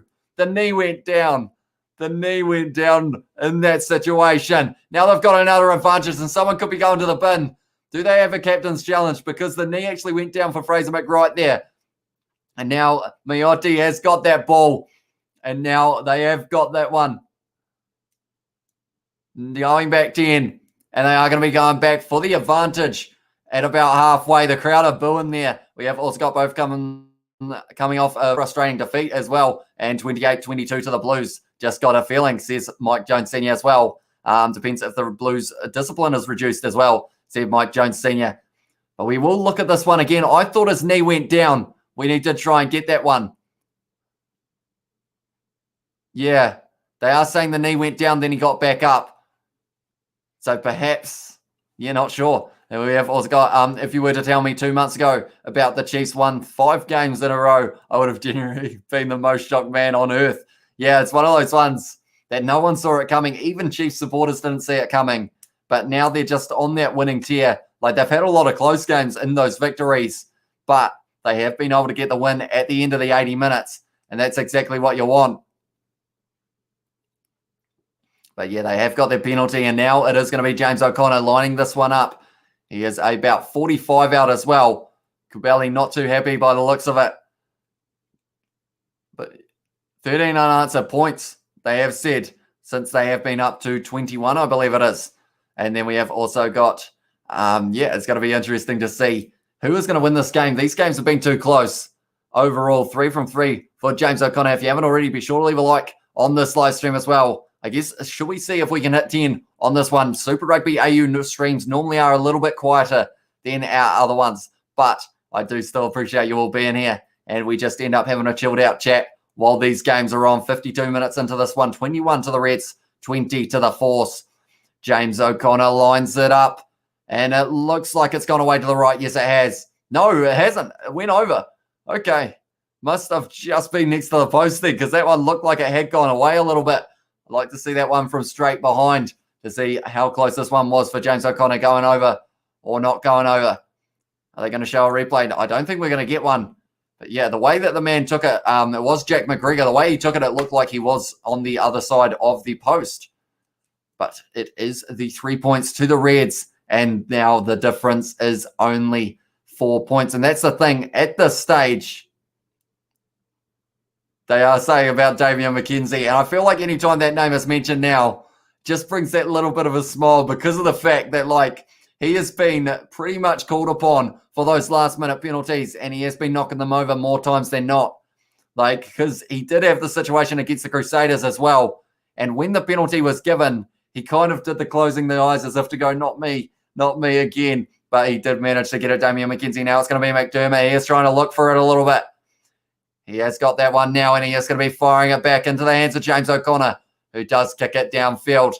It's a good kick, but it's gone into the hands of McGregor. Now it is going to be in the hands of Miotti, who is looking like he is going to fire it high. Jack McGregor now is going to be chasing this one hard, lining it up, but it is going to be almost taken by McDermott. He does drop the ball, though. Knock on Red, knock on Western Force. So it's going to be the scrum feed to the Western Force now. They aren't out of this game yet, and that's the other side of it. One extra point here doesn't actually benefit them. They either need to win this game or like being within 7. If the Rebels were able to win, they would still be able to they would still be able to get into the situation of the Force still being in 3rd. Angus Scott Young coming off the field. That is for Seru Uru. I think I tried to say a sentence just before and it didn't really make sense. So what I was trying to say is the Force need the win to be able to have enough points to be ahead of the Rebels, who are playing the Waratahs in the next match. Possession at the moment, 53% to the Western Force, 52% for the Reds. Time in the opposition, 22. The Western Force have actually spent more time by a minute with 4 minutes and 9 seconds. But now it's going to be Kubeli feeding this ball into the scrum, 40 metres out from the Reds line. It's gone down on the far side, and it's a straight penalty. What to do for the Western Force here. Do they take the 3 and get within 1 point once again? Or I feel like you've almost got to take the 3 points here with the position that you're in. But the front row, it was Fiao. I'm not too sure how to say that, but it is Fiao. Futuaika. That was close. I have a feeling I'll have to learn how to say that before Super Rugby Trans-Tasman or the finals. That is for sure.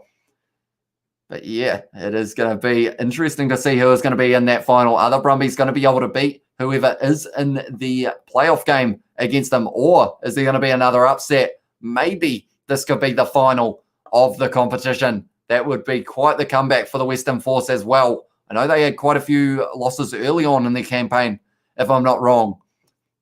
Had a lot of close games as well, like the match against the Waratahs that they were able to get in the final minute. But it is going to be Maote once again. Domingo Maote. He has got 2 from 4 so far tonight. So this one needs to go over. Dead centre, as they have said, 40 metres from the line. Is he going to be able to nail this one? Domingo Maote. He looks concentrated. Few deep breaths. Is he going to be able to get it? He's lined it up. He's hit it well. Has he hit it well enough to go down the middle? Yes, he has. And now we are to the 1 point ball game once again in this one. And I am excited. I've said I should have an I'm excited count in the corner because I've said that about 15 times. Charlie has said, who do you have winning? I thought the Reds coming into this match, but the way that the Western Force started the second half, I don't know. There could be an upset on the cards. That's a knock on. So it is going to be possibly going for the scrum. Knock on by Red is the call. It was Siruru. But do let me know who you think is going to be winning, Charlie. Do you think that the Reds will be able to get this win, or do you think that it will be an upset and the Western Force will be able to win it, and then they will be in the situation of making their way to that playoff game? Because the win is necessary for them. Only 57 minutes into this match, though. 23 minutes is a long time. We've already had 47 points scored in this match. And it is going to be Fergus Lee Warner coming on the field for Tim Anstey for the Western Force as well. Reds, says Charlie, and he has found a few red emojis as well with the balloon and the exclamation marks. What do you think the end score will be, Charlie? Do you think they will be able to score 1 or 2 more tries? That's the thing at the moment. 3 tries for the Western Force. And also 3 tries or a double penalty or a double blow of the whistle. It is going to be a penalty to the Western Force. Momentum is shifting in this match. The underdogs by a big way, the Western Force, are playing well. But the big question is, are the Reds going to be able to show that quality that they have shown throughout the other games of Super Rugby AU? They have got one of their stronger sides as well, the Reds, out there on the field at the moment. But it is going to be, once again, Domingo Maote not getting as many meters on that one as he would have liked. This is a great camera angle. And the Reds, unfortunately, the discipline, like they are saying, letting them down. Too many penalties in a row against them. But they are saying the Western Force, they are loving it at the moment. They are only 1 point behind in this match. 22 minutes left. Head-to-head, penalties conceded. 9 against the Reds. 8 against the Western Force as well. So it is going to be the throw of Kaitu'u is going to be throwing this one. Is he going to be able to get this one right? They are going flat into the back, but it's stolen by Siruru there. And because of it, now they have got the ball here, the Reds, and it's going to be Daugunu who is having a bit of a run. And I also see that it is Kalani Thomas. He is on the field for Tate McDermott as well. O'Connor kicks it high there. Now it is going to be McGregor lines it up and taking it well. Almost kicked Hamish short in the face. Lucky he's got their headgear on because he almost got whacked in the face. Well, I guess the face doesn't actually get protected by the headgear, does it? But nonetheless, it is now going to be, by the looks of it, Kubeli. A counter ruck from the Reds was almost happening there. But it is now going to be Kubeli who is going to be kicking this one high. And it is very high. And it is going to be taken, is it? No, it's an awkward one. And it is taken in the end by Jordan Pataya. Getting up above the opposite number, Olowafela. Now it is going to be, once again, Thomas going to O'Connor, going into the hands of that big man, Taneela Tupou. And when he straightens, you know that you are in a bit of trouble. Keeps getting his pants pulled down in this match. It's about the third time now. It is going to be Daugunu having a good run. But Maote and also the number 12, Godwin, make the tackle. Now it is going to be Paisami goes to O'Connor, goes into the hands of Harry Wilson. who does drive forward. Now it is Thomas once again. O'Connor is going to be kicking this one high. It is getting chased very hard by Hegarty, who is lining it up. He hasn't quite been able to make the tackle. Now it is Olowafela, who is making a big dash up the middle of the field. He has got a couple men on support. The man who was with him, though, just didn't have the pace, unfortunately. It was Thrush, and he just didn't have the toe, because he was the forward. He did have, unfortunately, it was Jack McGregor on the other side, but he didn't see him. He only saw the big man Thrush, but he wasn't quite able to get there. That one has been kicked.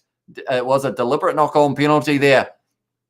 But yeah, Olowafela takes it beautifully, has a great run through the gap, and then from there, he did look on his left-hand side. He saw the man, and unfortunately, didn't see Jack McGregor on the other side.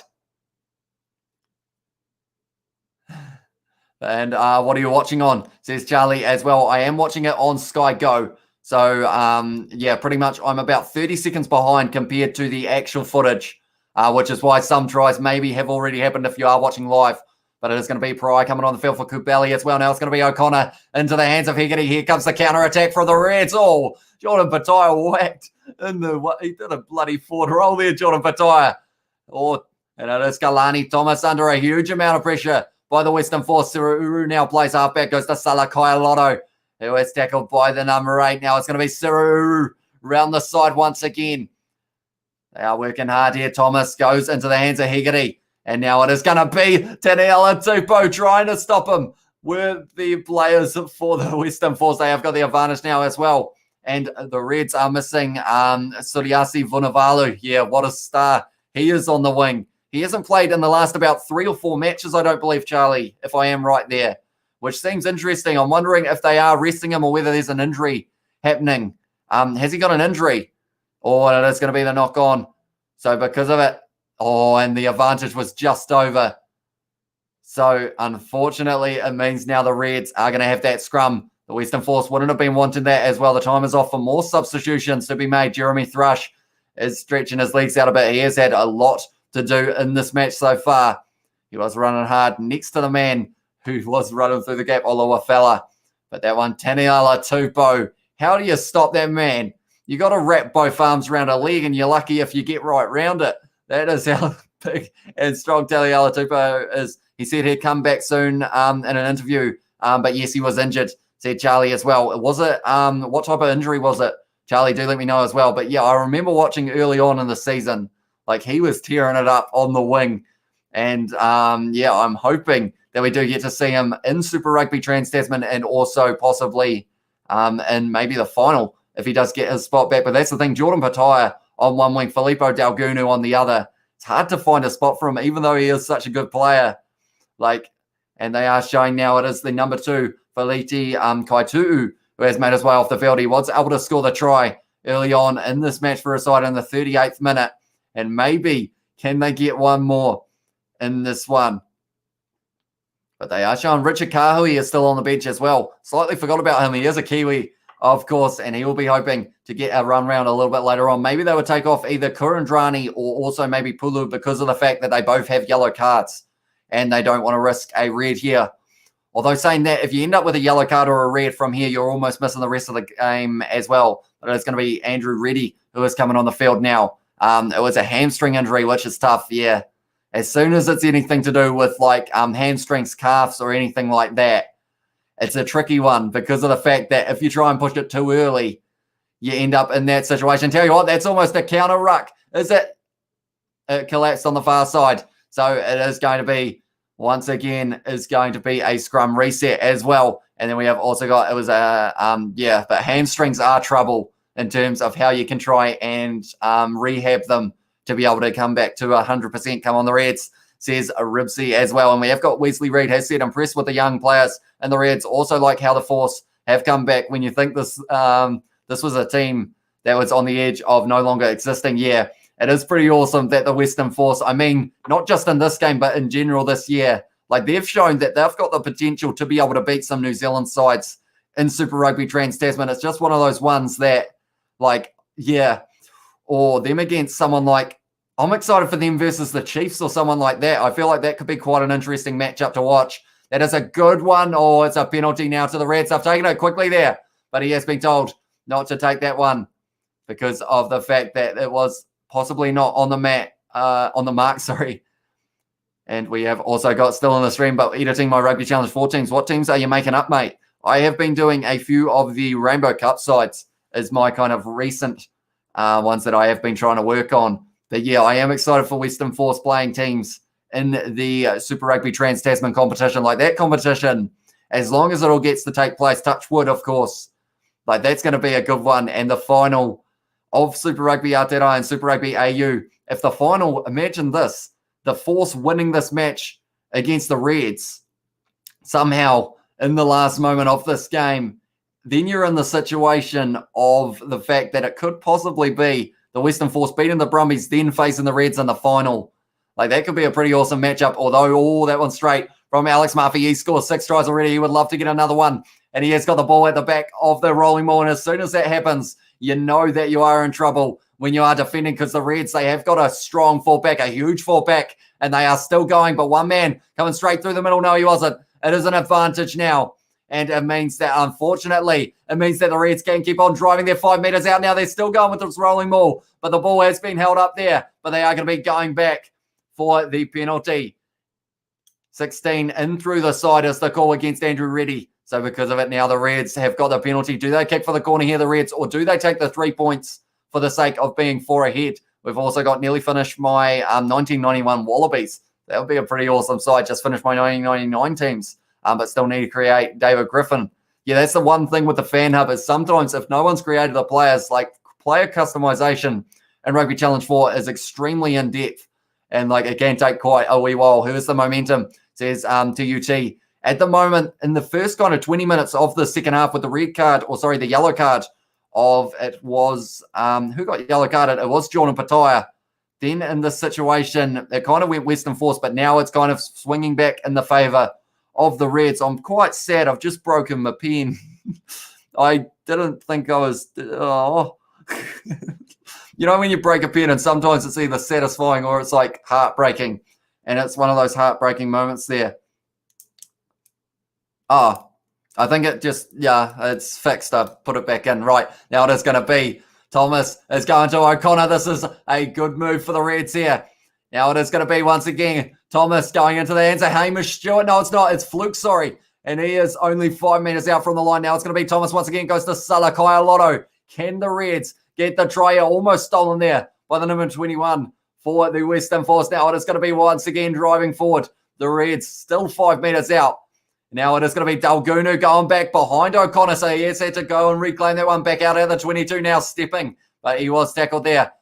It was Thunder. Now it is going to be Thomas once again going into the hands of Alex Murphy, the leading try scorer of the competition. The man who is in second is Taneela Tupou, sorry. 13 offside against the Western Force. Now it is going to be the situation of, someone could be going to the bin here. And we have also got, so I just put Bowman at 4 for now. Said Mike Jones Sr. as well. Music Kiwi has said go the Force. Yeah, at the moment, only 1 point difference. Unless, of course, they decide to take the 3 here, the Reds, then we might be out to a 4.1. We have got Reds are impressive in France as well. Said TUT as well. And yeah, that's the thing. We've also got the, mentioning France, we've got the Champions Cup games are going to be happening very soon. That is next weekend. And it is going to be the semi-final. I believe it is Bordeaux and Toulouse, if I'm not wrong. And that will be a very exciting match. Yep, Tavita Kurandrani offside there. And because of it, he's got to be careful. He's already got a yellow card. And yeah, Music Kiwi said go the Force as well. They are looking like they are going to be taking the kick for the corner here. A few more changes. I believe that was a change for the Force. Could it have been maybe Rob Carney on the field?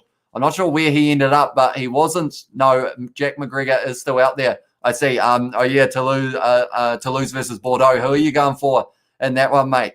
Do let me know. But yeah, I feel like we're going to have a few high-scoring games of rugby over the next couple of weeks. And yeah, the hours that I'm going to have to put in for these games, likes a game starting at 2 a.m., like 5 a.m., 7 a.m., like also with the Super Rugby Aotearoa and AU games as well. She's going to be a lot of working, not much sleeping. Toulouse will win, says TUT as well. Now it's going to be Alex Murphy, who is going to be throwing this line out 10 meters out at the moment, taken well by, it was Liam Wright. And now Alex Murphy's got the ball in hand. 6 tries for the man already. Can he make it 7 here and extend his lead as the top try scorer? But Jeremy Thrush straight through the middle, almost able to get that ball, but now it's going to be Thomas. Goes short ball for Stewart, goes into the hands of Harry Wilson. Thomas once again going to the right, goes to O'Connor stepping around, but he has been tackled there by the number 8. Stunned in now. It is going to be Salakai Lotto, only a couple metres short. The Reds, if they can score here, may have this game in the bag. Now it's going to be Harry Wilson driven backwards by the Western Force. Defence has to be on key here for the Western Force. They need to make sure that their discipline is as well, because of the fact if they give away the penalty, it will be a yellow card for sure. Now it's going to be Fraser McWright now, having a bit of a run, but getting driven sideways, 10 metres out now, and they are up to 8 phases now. It's going to be Siruru tackled hard in the tackle by, I believe it was Tamani. Yes, it was. Oh, great hit there. No, he was just a little bit wrong with the timing. Double blow of the whistle, Jeremy Thrush. Unfortunately, a moment of milliseconds there for Jeremy Thrush, but he is going to be in the bin for 10 minutes, and that has really probably taken the wind out of the sails of the Western Force. They were defending hard. Jeremy Thrush, he's had a great game of rugby, but unfortunately for him there, he did get the timing slightly wrong. He had the ball. Oh, tell you what.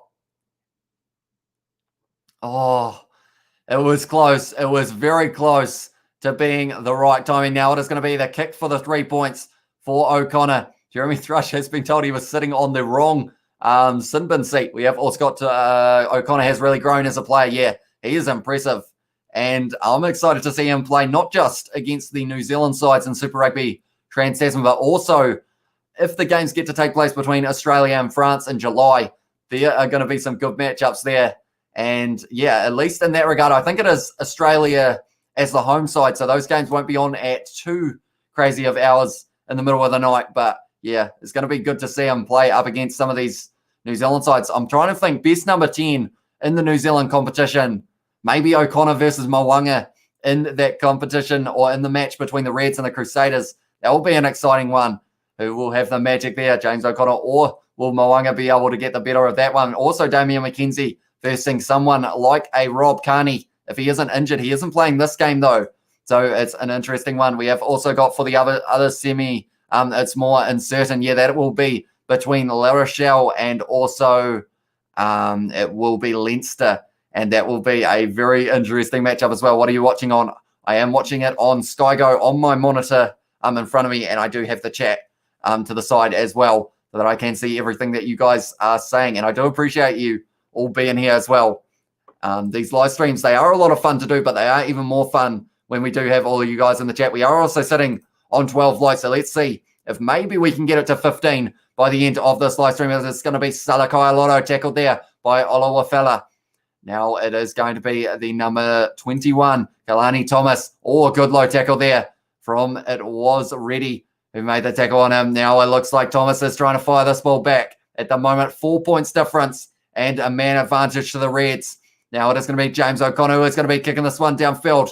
Little bit of a awkward take. Yes, he has taken it nicely there. Now it is going to be in the hands of the number 14, Pulu, and also there is another change that has been made. I believe it was Liam Wright coming off the field for the Reds, and it's going to be time off.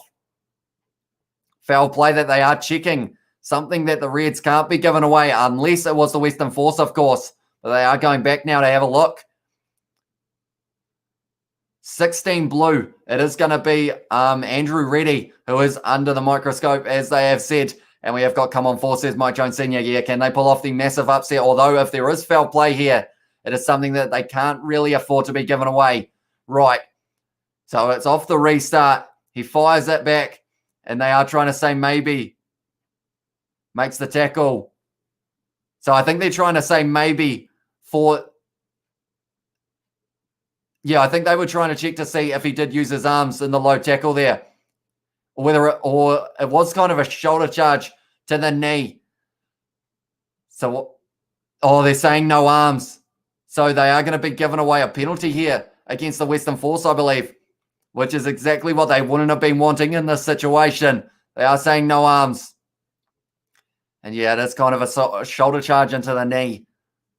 But he does try and wrap the arms a little bit. So it is a little bit of an interesting one. But they are saying no arms, 10 minutes left in this match. And now it is going to be a penalty in the Reds' favour as well. They have said no arms.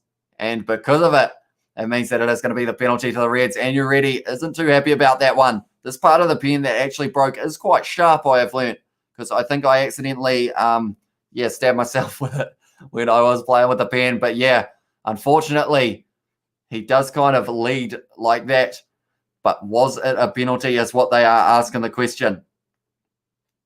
I am trying to fix my pen at the moment, but that one has gone into touch, and it is going to be Dry Sisi coming on the field for Jordan Pattaya as well. And then we have got Rugby Challenge 4 should add Kappa O Pungo. I say it wrong, Pungo. Is it Pungo or Pungo? But I say it wrong every time. But yeah, it's one of those ones, I believe it is the licensing side of it. I think they had to pay a ridiculous amount of money just to have the haka in. I think they actually had to buy the haka separate from the New Zealand or from the All Black side.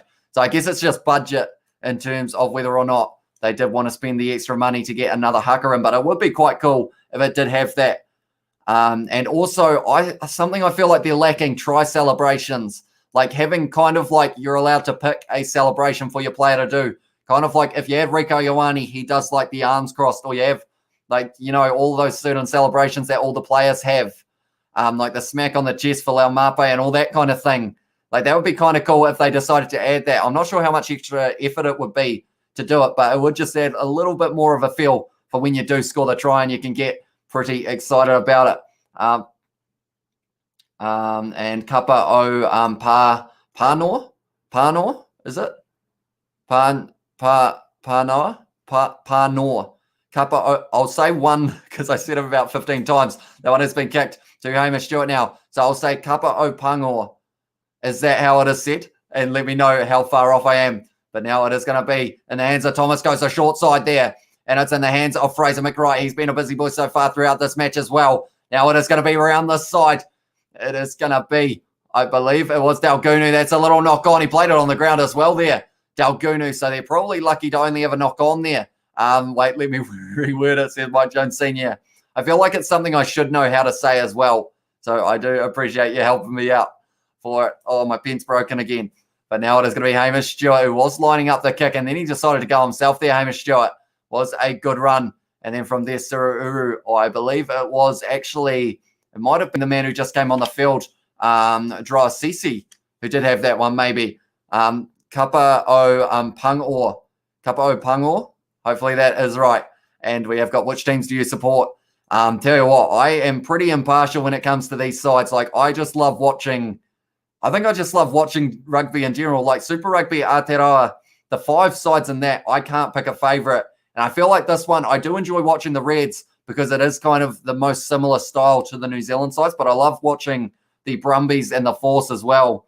Like, all of these sides have their individual qualities. I like watching the Rebels and also the other side that I feel like I'm bad for missing out. The Waratahs are still, like, they have some pretty good moments as well. Like, so I feel like in general, I support rugby, if that makes sense. But do let me know your favourite teams in the chat as well, in terms of who your favourite Super Rugby AU side is and who you think is going to be winning this competition as well, because we are getting very close to the finals.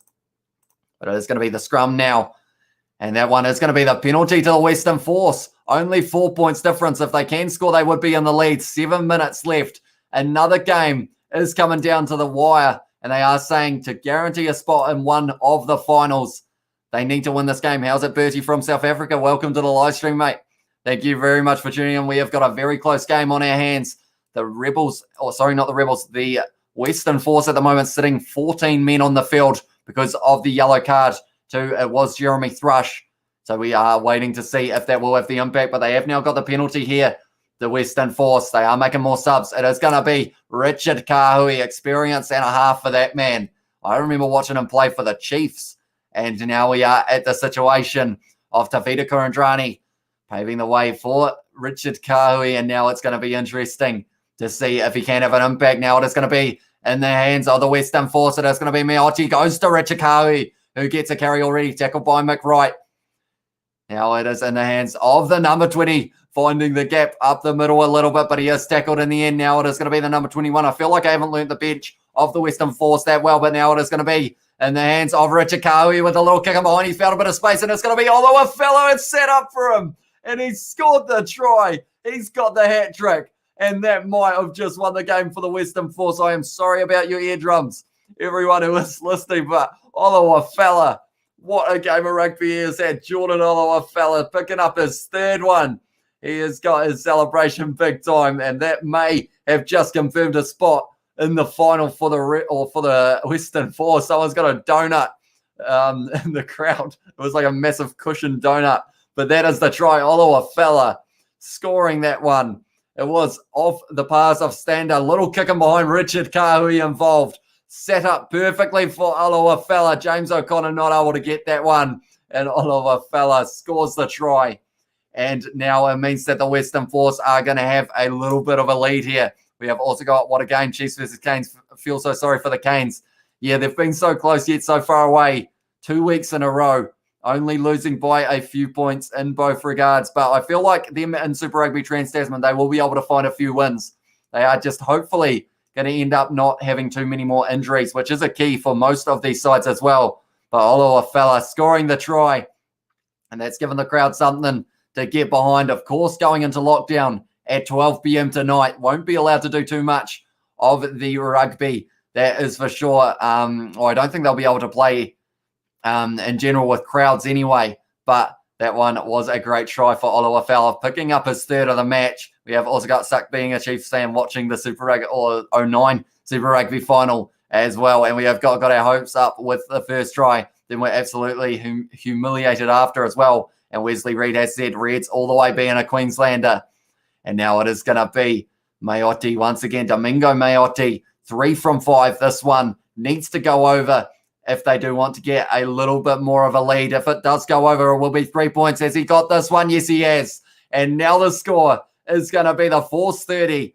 The Reds only sitting on 27. They have still got the man advantage, though, the Reds. So I don't think this match is over yet. We've got 4 minutes left. 2 minutes left of the yellow card. But Richard Kahui is second touch of the ball. Does the kick in behind for Jordan Olowafela, the Englishman. Too much pace, too much speed. And he was able to put the ball down. And you can see that the Western Force were getting well and truly behind them. Bring it home. As well said Mike Jones Sr. Come on the Force. Or let's go Force now. It is going to be the run of Pulu. Now the question is, are they going to be able to keep their discipline? Because that's the thing. If the Reds get a 3-pointer here, we're going to Golden Point, which would be very interesting. What channel is this on? Said Jack. It is at the moment. I'm watching on Sky Go on Sky Sport 1. And then if you are in Australia, I believe the only way to watch it is Stan or maybe KO. And then in general, Rugby Pass is the other way you can watch it. Sururu, no! He's charged it down. And that was almost a try for the Reds. It sounds like I'm going for the Western Force, but it is. Oh, they've won the penalty, the Reds. It's brutal, this game of rugby. They have got the ball. Is he going to take it quickly there? Sururu gets the charge down. And now we're in the situation of the penalty to the Reds. Do they take the 3 or are they going to risk it all? Risk it for the biscuit is something that is a saying that they don't really use talking about rugby very often, but it is the situation in this game. Do they risk it? They're going for the scrum. Perhaps they are going to be taken on, trying to get the try here. But yeah, also, I believe, depending on what country you are in, World Rugby, I think, stream all of the Super Rugby AU live or AU games live for free. So that could be something to check out as well. Come on, Force and Mike Jones Sr. as well. But Sururu trying to crush the hopes and dreams of the Western Force. And it is exactly what the scrum is going to be trying to do now. Break the scrum, boys, says Mike Jones Sr. as well. That's the thing. They've won a scrum penalty, the Western Force, when it was the scrum feed of the Reds. Can they do it again here? Or are they going to be driven over here?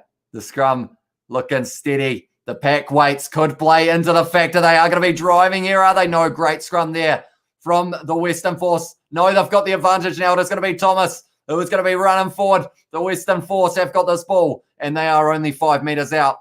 2 minutes left in this one. They have got advantage as well. Now it's going to be Liam Wright, who did have a good run there. Tackled, though. Right, what is going to be happening here? Dominate the Tongan Thor as well, said Mike Jones Sr. This is getting very close. 5 meters out once again for the Reds. Oh, it's going back for the penalty now. What do they do? Do they take the 3 here to guarantee themselves a situation of being going for at least, no, I think they've got to go for it here. They're going to try their best to try and get this one. We've got good job, boys, from Mike Jones Senior as well. They're going for the scrum once again. 1 minute left.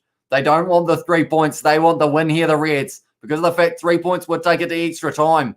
And I feel like that's one of those things maybe would have been the better option. Jeremy Thrush back on the field now as well. And they are back to 15.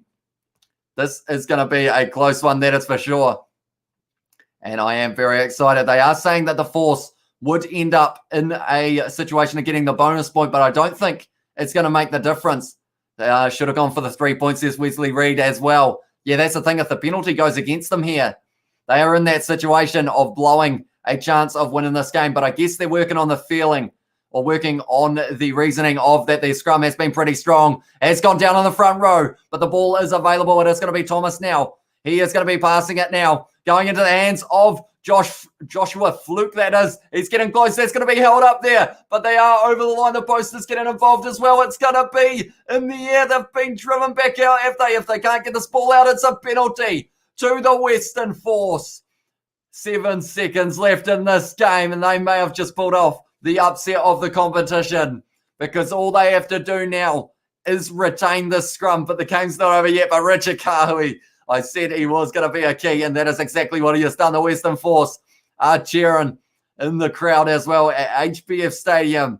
And we have got also Screw the Reds, said omgthediary.com. He will be happy with what just happened then there. And then we have got, hopefully I don't hear the try noise as well, said Mike Jones Senior as well. Darn it, Reds will win. Let's go Force, said Mike Jones Senior as well. And that's the thing. If they can win this game, the Western Force, they will be 6 points ahead of the Rebels, which means that they won't be able to be caught. Force power, says OMG, the diary. And that's the thing. If they win this game, which all they have to do is retain this scrum. If the Reds can have a huge push here, they need to get this ball out. It's gone down in the front row. Oh, I thought they were going to give that penalty to the Reds there. I thought that it was just about to change around. But it's going to be interesting to see how this one is going to finish. Dominate the Tongan Thor, bully him, says Mike Jones Senior as well. Jeremy Thrush is firing up the four back at the moment. The Reds will get the bonus point if they do lose this game, but I don't think it's going to be the situation of mattering too much in terms of the fact that they will want this win. But all the Force have to do is keep this ball in the breakdown. Can they do that? In the scrum. That is all they're going to have to do to pull off the ultimate upset. The scrum is not very sturdy. It's gone down in the front row. What is going to be the call? Oh, he was going to blow the whistle, and it's been kicked into touch by Mayotte. The crowd rise onto their feet, and the Western Force win the game against the Reds. What a game, and the Western Force move on to the finals, which will be against the Brumbies, and then from there, who will be in that final up against the Reds? If the Western Force win against the Brumbies, they're going to end up versing this side in the Force again. The last time these two sides played, 7-point difference to the Reds. This game, it was a 3-point difference, and the Force were able to get the win. I feel happy for them. It's one of those ones that, you love to see the Reds play well, but then it's also that big underdog. Like, you can see how much it means to them in front of the crowd that tomorrow, or in fact in 15 minutes, our time, or actually it will be about 2 hours at their time, are going into lockdown. So it is awesome that they do get the win. We have got Nicholas has shown up in the chat as well, has said hello, and yeah, he is happy as well. Nicholas Segay, hopefully I've said that, or Segay? Segoy, hopefully I've said that somewhere right. But we have got Let's Go, get the last laugh on Tongan Thor, says Mike Jones Senior as well. Fear in his eyes, GG Force, well deserved, says Wesley Reid. And that's the thing, the Reds, they're going to be in that final. So it is going to be that big match to see what will happen from there. But that's the thing, is it going to be like the Crusaders? Normally, when you beat the Crusaders, they come back firing in the next match. That will be the final for the Reds. Or have the Force just shown that there is a little bit of a gap in their game? I'm sorry, but Jordan Olowafela, man of the match in this one. 3 tries the hat trick for the man. And yeah, he did play extremely well. Thanks for the stream, buddy, says Bertie Venter as well. No worries, mate. Are you watching the Rainbow Cup games, Bertie? Do let me know. We have got yes, baby, says omgthediary.com as well. But the game, a very close one. It looked like it was going to be maybe one-sided in the first half because of the fact how good it is. Rob Carney says omgthediary.com. He is very good, although he didn't actually play this match. They did change at the last minute. I'm not sure whether that is due to injury or whether that is due to just resting him, but he didn't actually play in this one. It was Jack McGregor who was in the number 15 jersey, which threw me off big time, but they are showing Jeremy Thrush. He ended up with the yellow card, but he was able to help his side get the win there. We have also got all good for Aussie rugby. It is indeed. Builds a lot more hype for the final as well. And we have also got Tongan Thor should have stayed in the NZ. So Mike Jones Sr. But they are talking to Kyle Godwin at the moment. South Africa Rainbow Cup games got cancelled. Did they just get cancelled for this week or in general, Bertie? Because I know they got postponed this week, but I think, was it going to start up next week for the South African games?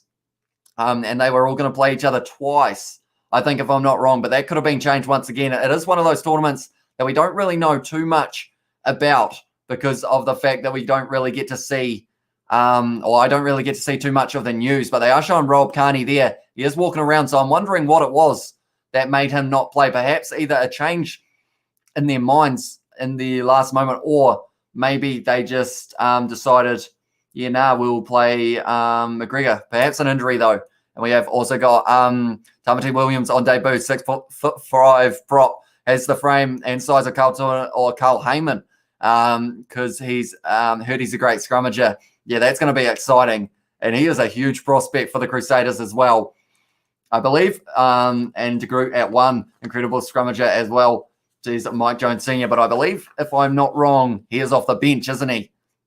There's also a few others that are going to be in general, says Birdie as well. I have to do a little bit more research on that, because if that's the case, that is a big shame, because I know they were lining up playing all of their games in South Africa and they were just going to postpone it so that they could get things all sorted out and start it next week, I think was the original thing that I heard. But if it's cancelled altogether, it's not a great sign for the British and Irish Lions store, because of the fact that South African side, if they do end up playing, they're not going to have many games under their belt.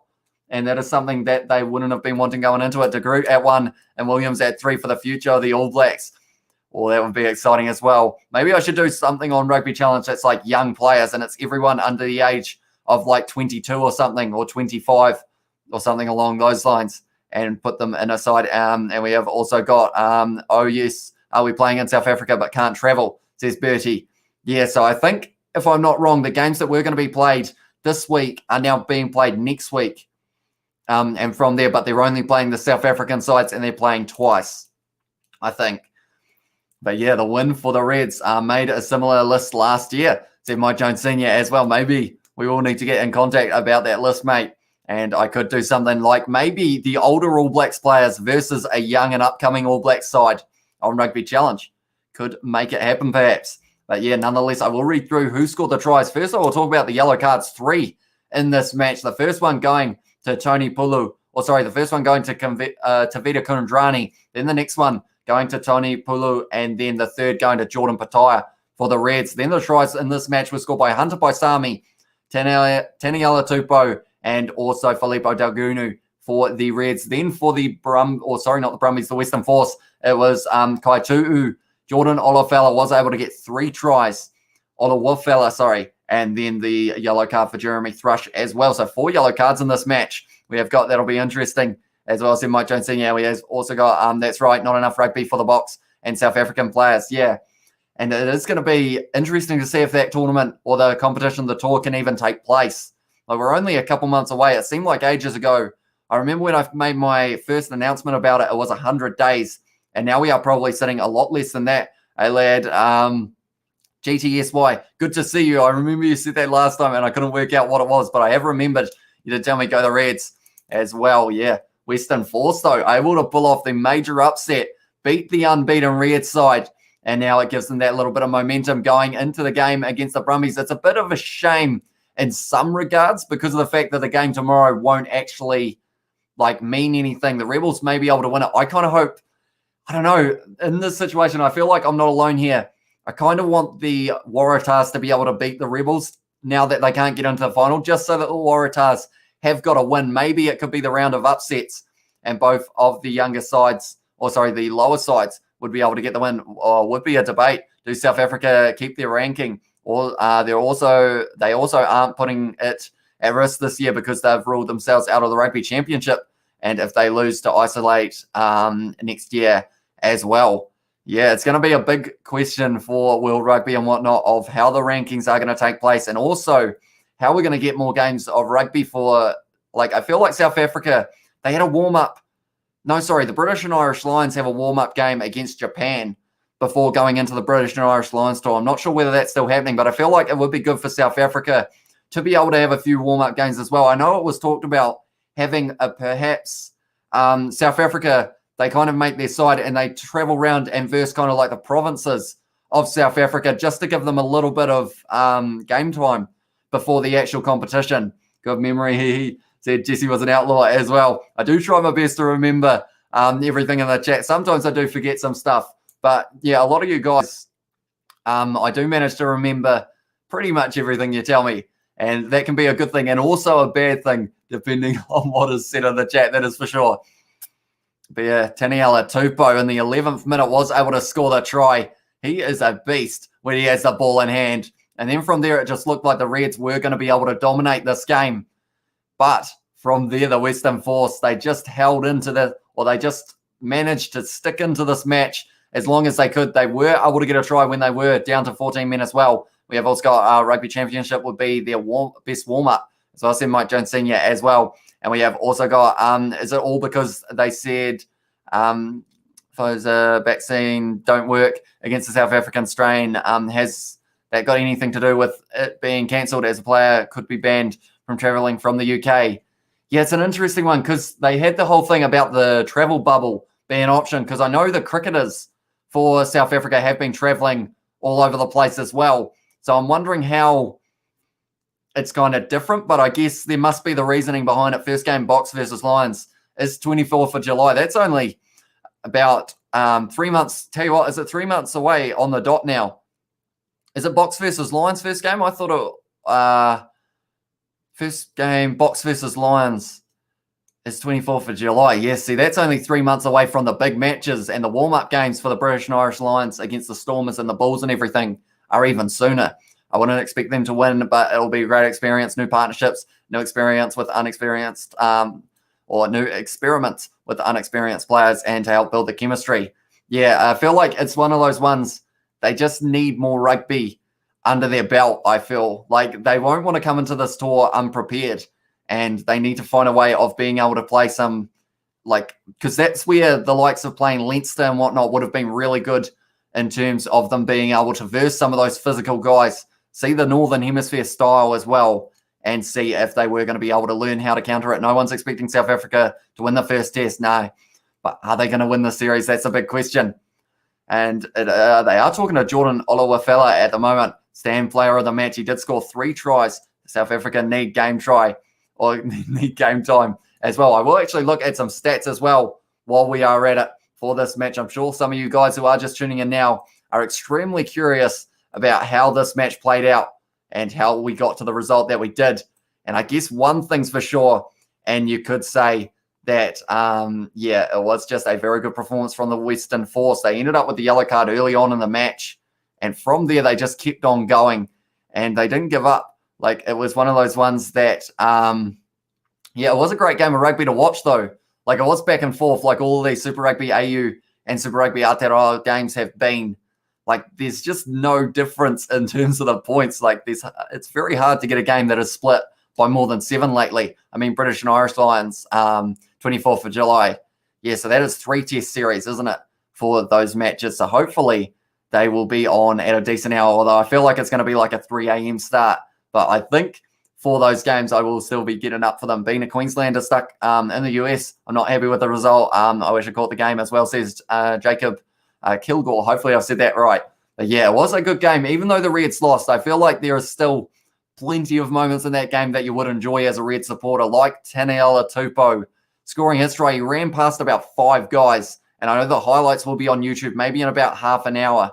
And yeah, it's going to be one of those ones that I think everyone looking at that run of Taneela Tupou, like the New Zealand sides, are going to be very worried, because he is going to be a hard man to stop, that is for sure. If Springboks come back to the Rugby Championship this year, I expect at least 2 losses as well. So Mike Jones Senior as well. Yeah, it is Zed Birdie, and we have got at least, but at least there's a great way to warm up the players as well. And we have got up the force from Daniel Fowler, happy man, because of the win for them, 30 points to 27. I will quickly bring up some statistics. So the meters carried, the Reds had more, the carries they had more as well. Defenders beaten, 28 defenders beaten for the Reds in this match, 9 for the Western Force. And we have also got, who are the Force playing next? So because of this win, it puts them up to 18 points, which means that now they are going to be in the situation of playing the Brumbies in the playoff game. And whoever wins that moves on to face the Reds in the final. So only 2 more matches for the Force. If they do win both of those, they will be Super Rugby AU champions. We have also got at least finishing second would be spectacular for the Box, who hadn't played since their incredible World Cup win as well. And we have also got in the chat, Michael Isaac, bro, I bet so much into the Reds winning. I lost so much more. I lost so much money.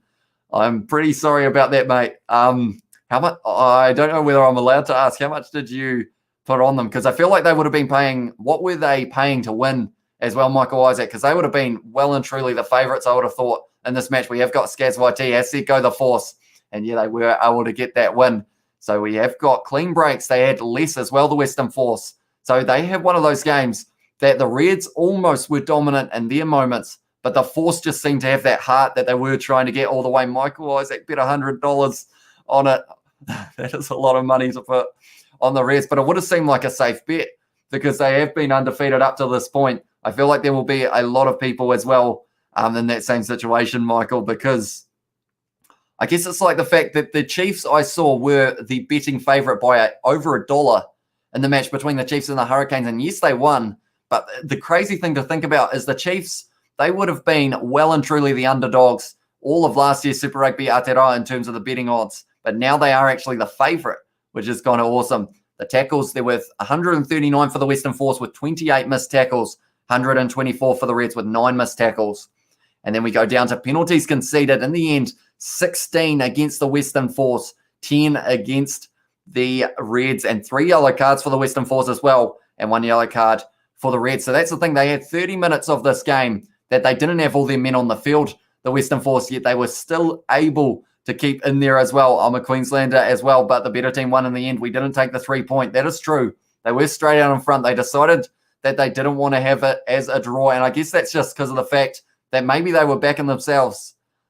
I don't know. Were they a little bit too confident at the end that they thought, right, well, our scrum's strong. We're going to be able to get this one. But then the rolling maul ended up in the situation of a guy getting held up. And it was Richard Carr who really had an impact when it did come to the later stages of that match since he came on the field. Player stats, though, I'm excited to see it. You guys have been pretty awesome in the chat as well throughout this one. So I am going to ask the question. And if you had to take a guess, without looking it up, of course, how many meters carried do you think Jordan Olowafela had? I will give you guys a chance to answer that one. I feel like they actually may have shown it on the coverage. So if you guys were watching the coverage, you will know. But do let me know what you guys think. We have also got Shoop. Lol, I just clicked. It's full-time score. Lol, dang. As well said, Jesse was an outlaw. Yeah, they were able to get that win. And it was a pretty awesome performance from Jordan Olowafela, and also the Western Force in general. Showed a lot of heart. Showed a lot of determination as well. And never mind, you win some days and you lose some days, but I guess I better gamble responsibly as well. Said Michael Isaac. Was it the one? Oh, no, it was just the winner. I know they were doing the thing about how if you pick the try scorer, you got bonus bets or something. Am I allowed to talk about gambling? I don't know. But, yeah, so Jordan Olowafela, we are looking, and he had the most meters out of anyone. Felipe Daugunu in second with 85 meters carried, 6 defenders beaten. Good game for him. Fraser McWright, I think, had the most out of any forward. Yes, he did. And then the tackles made. A lot of tackles made for Fraser McWright and Harry Wilson. 15 apiece for that one. 17, though, for Angus Scott Young in the number 4 jersey. That is very impressive from him. So the forwards of the Reds were doing their job in terms of making a lot of tackles, but in the end, it just wasn't enough. Then Tom Robertson in the number 1 jersey for the Western Force was able to make 13 tackles. Kane Koteka was able to make 13 as well, and Brynard Stander was able to make 12, with Kyle Godwin making 14 in the centres as well. So, yeah, very good game to watch in terms of back and forth rugby, and I feel like that is exactly what we have been getting throughout all of the Super Rugby Aotearoa and Super Rugby AU games. But I guess I should mention now, he did score the 3 tries, Jordan Olowafela. 3 tries, 7 carries, 1 defender beaten, 3 clean breaks, and he did have 135 meters carried in that one. I dropped my pen again, unfortunately, but yeah, very good job from him. And now I am interested to see if they have actually updated the player stats to see if they have got him as maybe up there in terms of the try scorer. He is sitting in 3rd equal at the moment. And we have also got Starling Saluni. No way. The 4th one, they did indeed. It was an upset and a half. No one saw it coming. And I guess that is what makes it so exciting. Now moving on to the next match, which is going to be next week. And that is going to be between the Brumbies and the Force. There is also a game on tomorrow night, which is going to be the Waratahs versus the Rebels. But unfortunately, it's going to be the case of the Rebels, if they did win that one, won't make it to the final. Cheers, mate. Got to go for the Tars by 3 as well, says Birdie. So he is thinking an upset for the Waratahs as well. And that's the thing. The Waratahs, they lost in the last moment to the Western Force.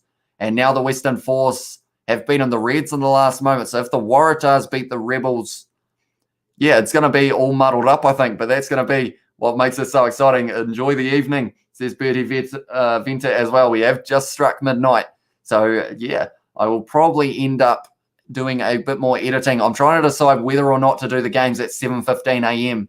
because that will be a very early start. Anyways, up the Chiefs, says Starling Saluni as well. And he will be going for them in the match next week up against the Blues. I was playing some good rugby at the moment, says Jesse was an outlaw. They are indeed. And I feel like that's one of those ones that when they clash with the New Zealand sides, like it is going to be extremely exciting. And yeah, it's going to be a lot of good matches. I'm just looking at the numbers to see if they have updated it. I'm not sure whether they have yet though, because I am just going to be looking at meters carried. And at the moment, he isn't actually on the list. So Olowafela may not have had too many other games that he has played well in, other than this one, I guess. But yeah, nonetheless, he did get the hat trick though. And it was very impressive from him. But yeah, like I said, we have reached midnight. And I think we have almost reached the end of this live stream. I realize every time I end up well and truly slouching for these live streams, I need to sit up straight so that I am actually in the middle of the frame rather than way down the bottom. But yeah, I am excited to see. Hopefully, I will get a chance to watch the match tomorrow between the Rebels and the Waratahs. Although if I am getting up early for the next morning games of the Rainbow Cup, I may not get that much of a chance. But we will see how we are getting on. But yeah, thank you all very much for tuning in. Hope you did enjoy the live stream. And if you did, be sure to leave a like, subscribe to the channel. If you are new, we will be back with more games in the future, including the finals matchup next week between the Brumbies and the Force to see who is going to be moving into the final against the Reds. Oh, yeah, I'm from Christchurch too, says Starling Saluni. I'm from Hornby. Believe it or not, that is actually the same place that I'm from as well. And Wesley Reed has said, thanks, mate. Subbed and like. Thank you very much. I do appreciate that a lot, mate. Okay, be safe, lad. Till next time, bro, says Jesse was an outlaw as well. And thank you. Good coverage. Subbed, says Daniel Fowler as well. So thank you both very much for that. And hopefully we will be good to go for the next live streams, which will be a couple of exciting games. I feel like I could just end up talking about this game or like the upcoming games for like an hour after this match, but I probably would bore you guys to death. Wait, you're from Hornby, says Starling Salini. I am indeed. Was originally from Hornby and then moved south a few hours, which is why me not being a complete Crusaders fan and kind of being impartial maybe confuses a lot of people, because normally Crusaders fans, like, you're pretty much like Crusaders for life is like the motto kind of thing. But yeah, I just like watching all of the New Zealand Super Rugby Aotearoa sides and also all of the Australian Super Rugby sides as well. And then you chuck in Moana Pacifica and Fiji Drua in there in the coming years. We're going to have some good rugby, that is for sure. But yeah, I guess I should end this live stream. Like I said, I could end up just ending up talking for hours after this match has taken place. Damn, that's where I stayed right now, says Starling Saluni as well. Are you going to the game tomorrow, Starling, in the match between the Crusaders and the Blues? Do let me know. Or sorry, not tomorrow, on Sunday afternoon, because that is going to be a very exciting match as well. The Blues will need to win that match if they do want a chance of making it to the Super Rugby Aotearoa final to face the Crusaders. But yeah, imagine, no, it can't quite happen. I was going to say, imagine if the Chiefs and the Blues were in the final, but I don't think that is quite going to be the case. And we have also got maybe, says Starling. Yeah, hopefully it is a nice day for it as well. But yeah, at the moment, I guess I should update the table as well. The Force at the moment will be sitting on 18 points, which is 6 points clear of the Rebels. Then in first place, it is going to be the Reds. They are on 33 points, but it wasn't as many as they were hoping to get, or I'll just watch it from you, said Starling as well. And yeah, that's the thing. These afternoon games on Sunday, some people don't actually know when they are on, but because of the fact that the games keep on switching between Fridays, Saturdays, and Sundays. And we have also got, is it Jacques? Hopefully I've said that right. Osrin has said South Africa all the way. And, I am looking forward to the Rainbow Cup games with South Africa playing in them, as long as they can still take place. I think it has been postponed to next week for those South African games. And, yeah, those are going to be some good ones. Who do you support out of the South African sides? Is it Jacques or Jacques? Do let me know, and I will try and pronounce it right. But, yeah, do let me know who you do support out of those Rainbow Cup sides. But, yeah, that's the thing. The Pro 14 Rainbow Cup side of it in the Northern Hemisphere is going to be kicking off in only about 7 hours' time, I believe it is. And I am hoping to get up to do the live streams of those games, but I feel like I will be absolutely shattered if I do all of them, definitely leading into that game on Sunday. But we'll see how we're going. And hopefully, if you guys are up at crazy hours, maybe you will be keen to tune in for them as well. Bulls all the way for Bertie Venter as well. Who do the Bulls play in the first round? If it is the same as it would normally be, they will be playing the Lions. And we have also got, I reckon, the Crusaders going to win, says Starling. And yeah, if the Crusaders can win, that will mean that the Blues would need a bonus point victory over the Chiefs. So they would need to beat them by 3 tries or more, and then also end up not letting the Blues get a bonus point. But I feel, get the Chiefs a bonus point. So it could be close. So if the Blues can actually knuckle down in the game against the Crusaders and somehow keep within 7 if they are going to lose that game, that would still mean that they have got a very good chance of making it through. I'm not sure about points differential at this stage, but it must be kind of close, which means that, yeah, it could go anyone's way. When's the final, says Starling Saluni. So next week we have got round 10, and that is going to be the Highlanders versus the Hurricanes and also the Chiefs versus the Blues. And then from there, it's the next week after. So it will be on the 8th of May, I believe it is, on a Saturday. And I'm hoping it is a 7:05 kickoff. What is the Blues win? Says Starling Saluni. So pretty much if the Blues win this game tomorrow, are we saying bonus point or no bonus point? Maybe no bonus point. So if they win that one tomorrow, they will be sitting on 19 points and the Chiefs would be sitting on 20. So that means whoever wins that game between the Chiefs and the Blues will be in that position of pretty much whoever wins that will be able to take the finals position. But if the Blues lose, if they keep within 7, they'll be on 16 points. And then they will still be 4 behind the Chiefs. But the points differential might go in their favor a little bit because of I think they had a couple big wins early on in the season, although they didn't score too many points against the Chiefs. The last time the two sides played, I believe it was 15 to the Chiefs, 12 to the Blues. Lions, South Africa all the way as well, says Jacques as well. So that's the thing. We've got someone who is supporting the Bulls and someone who is supporting the Lions. And they are playing each other in the first round if it does take place. That is. So that's going to be interesting. That is for sure. We have also got, I don't care, up the Chiefs, said Starling as well. So, yeah, it's going to be the situation. The Blues pretty much need a win if they do want a chance of making the final. If not, they need to be within 7. And that is how it is going to have to go for them. But, yeah, nonetheless, I think that is almost going to be the end of this live stream. We will quickly run through the try scorers once again for anyone who is just tuning in. But the score was 30 to the Force, 27 to the Reds. Yes, that is correct. The Force were able to pull off the monumental upset. 3 yellow cards for the Force in this match, including Tavita Kurandrani getting one in the first kind of minute or so. And then from there, it was Pulu who got one in the 22nd. And then it was Jeremy Thrush who got one in the 68th. Then it was pretty much the 43rd, can't speak, my mouth's not working, 41st minute of the second half. Jordan Pattaya was getting that yellow card as well. The tries in this match were scored by Taneela Tupou, Hunter Paisami, and Felipe Daugunu for the Reds. And then for the Waratahs, or sorry, for the Western Force, it was the tries of Kai Tu'u, and then Jordan Olowafela was able to score all 3 of the other tries, getting himself a hat-trick. So what if the Chiefs lost against the Blues next week? Can they still make it to the final? Says Starling. That would be it's an interesting situation. So if the Chiefs lost to the Blues next week, the Blues need the Chiefs, if they can get a bonus point against the Blues, if the Blues lose to the Crusaders, then the Chiefs will still go through. It's one of those ones that, unfortunately, up until we get to see the match between the Blues and the Crusaders, it's going to be very hard to tell who is going to be going through. But at this stage, the Chiefs are in the box seat because they have got 5 more points at the moment than the Blues.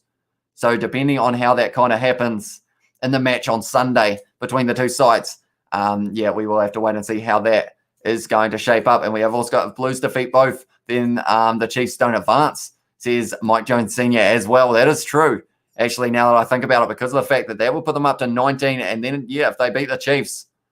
So the Blues almost, to be safe, need to win against the Crusaders, and also they will need to win against the Chiefs as well. And in this situation for Super Rugby AU, it is confirmed that the final is going to be, or this, I guess you could call it a semi-final. It's a playoff match. And it is going to be between the Force and the Brumbies, and the winner of that will move on to the final up against the Reds as well. So your next stream, mate, says Wesley Reed as well. And I do thank you very much for tuning in, mate. Do appreciate you subscribing as well. It does mean a lot to us. And we have got, how would you do the South Africa teams? Or how would you do the South Africa teams how do you think the South Africa teams would do in Trans-Tasman?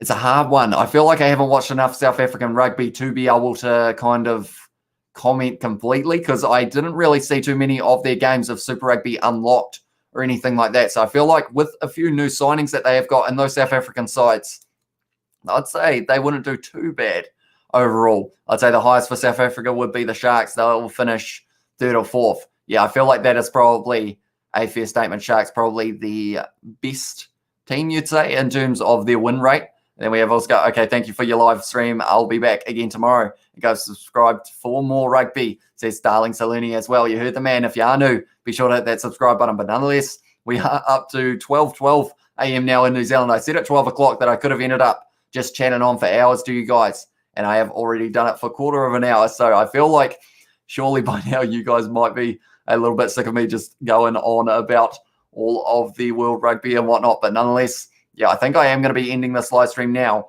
So if you did enjoy, be sure to leave a like, subscribe to the channel. Oh, Bertie has said next week rainbow fixtures, 1st of May, Bulls versus Stormers and Sharks versus Lions. So has that been confirmed, Bertie? So they are just going to be moving on to round 2 by the sounds of it. Is that the case? Sharks versus Lions. Yeah, so that would be moving on to straight round 2, I guess, if they were going to be doing it that way. We have also got, well, the Reds lost. They did indeed, Kyle. And it was a result that not too many people were expecting. That is for sure. 30 to the Force, 27 to the Reds. Hat trick for the man on the left wing, Jordan Olowafela. I still struggle with that name, even though I've said it like 50 times now. And yeah, it is just one of those situations that now they are going to be playing off in those playoff match for the final. And later, mate, says Mike Jones Sr. as well. And we have also got Bertie Assi confirmed. So that is good news that we are going to get to see some South African rugby as well. So if the Blues win, are the Crusaders still top on the table? Says Starling Saluni. They would have to win both of their games, the Blues, and then they would be almost, they could actually be first if that was the case. And we have also got Simon Solomur. My brain's not working. Solomua, I believe it is. Why you never show the game? It is because of licensing is pretty much the main problem. So pretty much, if I was even to show a second of the live stream, pretty much YouTube take down the live stream and you get banned from live streaming for 3 months. So it's one of those ones that I'd love to be able to show you guys the game, but unfortunately the best I can do is kind of like chat with you guys during the game and tell you what is happening, since that is completely fine to do. But it is, as soon as you try and show any footage or audio, the channel just gets wiped pretty much. So unfortunately, yeah, wouldn't be ideal if that was the case. But there will be highlights on YouTube very soon for those matches, either on Stan Sports, Super Rugby, or I think there is another one as well that will be able to be shown. Okay, thanks, says Simon is it Simon or Simon Solomua as well? But yeah, I wish I could show it because it would be pretty awesome to be able to have it where the scoreboard is. I think it's on that side, if I'm not wrong. But yeah, it would be pretty awesome to have it there and kind of, even if I was the smaller screen, I feel like you guys wouldn't mind too much and just have it on mute. Like even if I was allowed to show the picture, that would be like pretty awesome. Like if I had it on mute and just kind of talk through the game as well. I wish it was able to be done, but yeah, unfortunately they're very harsh. I mean, looking at it, the first Super Rugby AU stream I tried to do on the channel, same as this one, live reaction, not showing game, and it actually got copyright striked before the live stream even took place. Like I had it set as a scheduled one and they just took it down and the channel actually got a copyright strike and we weren't able to live stream for a little while. I had to try and do a lot of ringing and messaging people to try and get that removed before the start of Super Rugby Aotearoa, which I was able to do in the end, but it was a massive hassle. And yeah, it's pretty tough.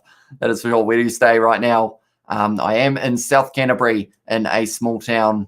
I guess I could say it is 30 minutes south of Timaru and 30 minutes north of Oamaru, somewhere in between there. We have Oscar. If it changes, I will let you know. Awesome, mate. Thank you very much. Yeah, I'm not the best at keeping up with the Rainbow Cup purely because it's very hard to find news sources. And with how much it has changed recently, it's hard to know what to believe and like kind of working out what time like all of the news kind of came out and whatnot as well. But yeah, at the moment, hopefully we do get to see all of the games take place since there will be some very good one. How far is that from here, Hornby? It would be sitting, or maybe 3 hours, 2.5 hours if you drive fast, I guess. Well, I think it's more likely 3 hours with traffic. I think it would be. Yeah, about 3 hours, I believe. Maths is hard. Like geography, I feel like if I was to do something like GeoGuessr, I would be shocking at it. But maybe that could be a video in the future on the channel. And you guys would see my geography is not on point. But give me a flag from any country in the world and I can name it. That's one thing that I feel like is a weird thing that I can do. But if I had like a picture of a flag for pretty much any country, like I can actually name what it is. So just a weird little fun fact. I mean, yeah. So that is a little bit about myself. That's the cat making noise. He was on the live stream a little bit earlier on, but now he looks like he does want out. So I might have to let him out of the lounge very soon. But yeah, thank you all very much for tuning in. I feel like this has almost become a podcast. I just realized that because I turned my head, you could see my terrible little ponytail that I have got at the moment. And it is only temporary. It's just I don't know what to do with my hair. So now I think Starling has put a flag, has he? If I'm not wrong. And you have put the Tongan flag, if I'm not wrong. I can't actually see it on my screen, but I can see it on my phone if I do look at it. That one is going to be the... Ooh, that one. Oh, the ring. Is it Cape Verde? Cape Verde? No. Is it Cape Verde? Or Cape Verde, or however you say it? Or is it the Cook Islands? One of the two. It's a very small picture. But thanks, buddy, says Bertie as well. Was I right in that one, Starling Saluni, or was I wrong? Was it Cook Islands or is it Cape Verde? Rarotonga. Does it have its own flag? I just learned something. Yeah, I feel like maybe the one that I do, I think there's about 200 and something, and I don't know whether Rarotonga is actually one of them. I might have to do a little bit more research. Have just been shown up big time. But yeah, okay, my cat does want out of the lounge, so I think I am going to be ending this live stream now. Cook Island, yeah, you got it right, said Starling Saluni as well. And yeah, I'm trying to think of what Cape Verde's, or Verde, I can't even say it right. I think it's actually a different one. But yeah, I'm at that rambling stage. It is currently 12:20 at night, so I feel like it's one of those ones that I will just keep on rambling. We'll have a look. I think you may have put another flag. It is going to be Liberia. And then also that one would be, is it Guatemala? I think that one, if I'm not wrong, which it could be, could well and truly be. But yeah. And, oh, that one, yeah, that one's Guatemala. But nonetheless, I guess I feel like I should end this live stream, shouldn't I? I've kind of just been rambling on, but that is another flag. And that is one that I haven't actually seen before, that one. But then it is Samoa from Simon Solomua as well. And I feel like this has just become guess the flag. We have also got, that one's Fiji from Starling Saluni. Anyone tuning in now will be very confused at what is going on. Like they'll be like, why is this guy just guessing flags on a rugby live stream? But nonetheless, I think that will be the end of this one. Thank you all very much for tuning in. Hope you did enjoy. If you did, be sure to leave a like, subscribe to the channel. If you are new, we have got another flag in there as well, and that one is South Korea. And I think that will be the last one that I will finish guessing. But thank you all very much for tuning in. And I hope to see you in a future live stream. But I will see you all in the next one.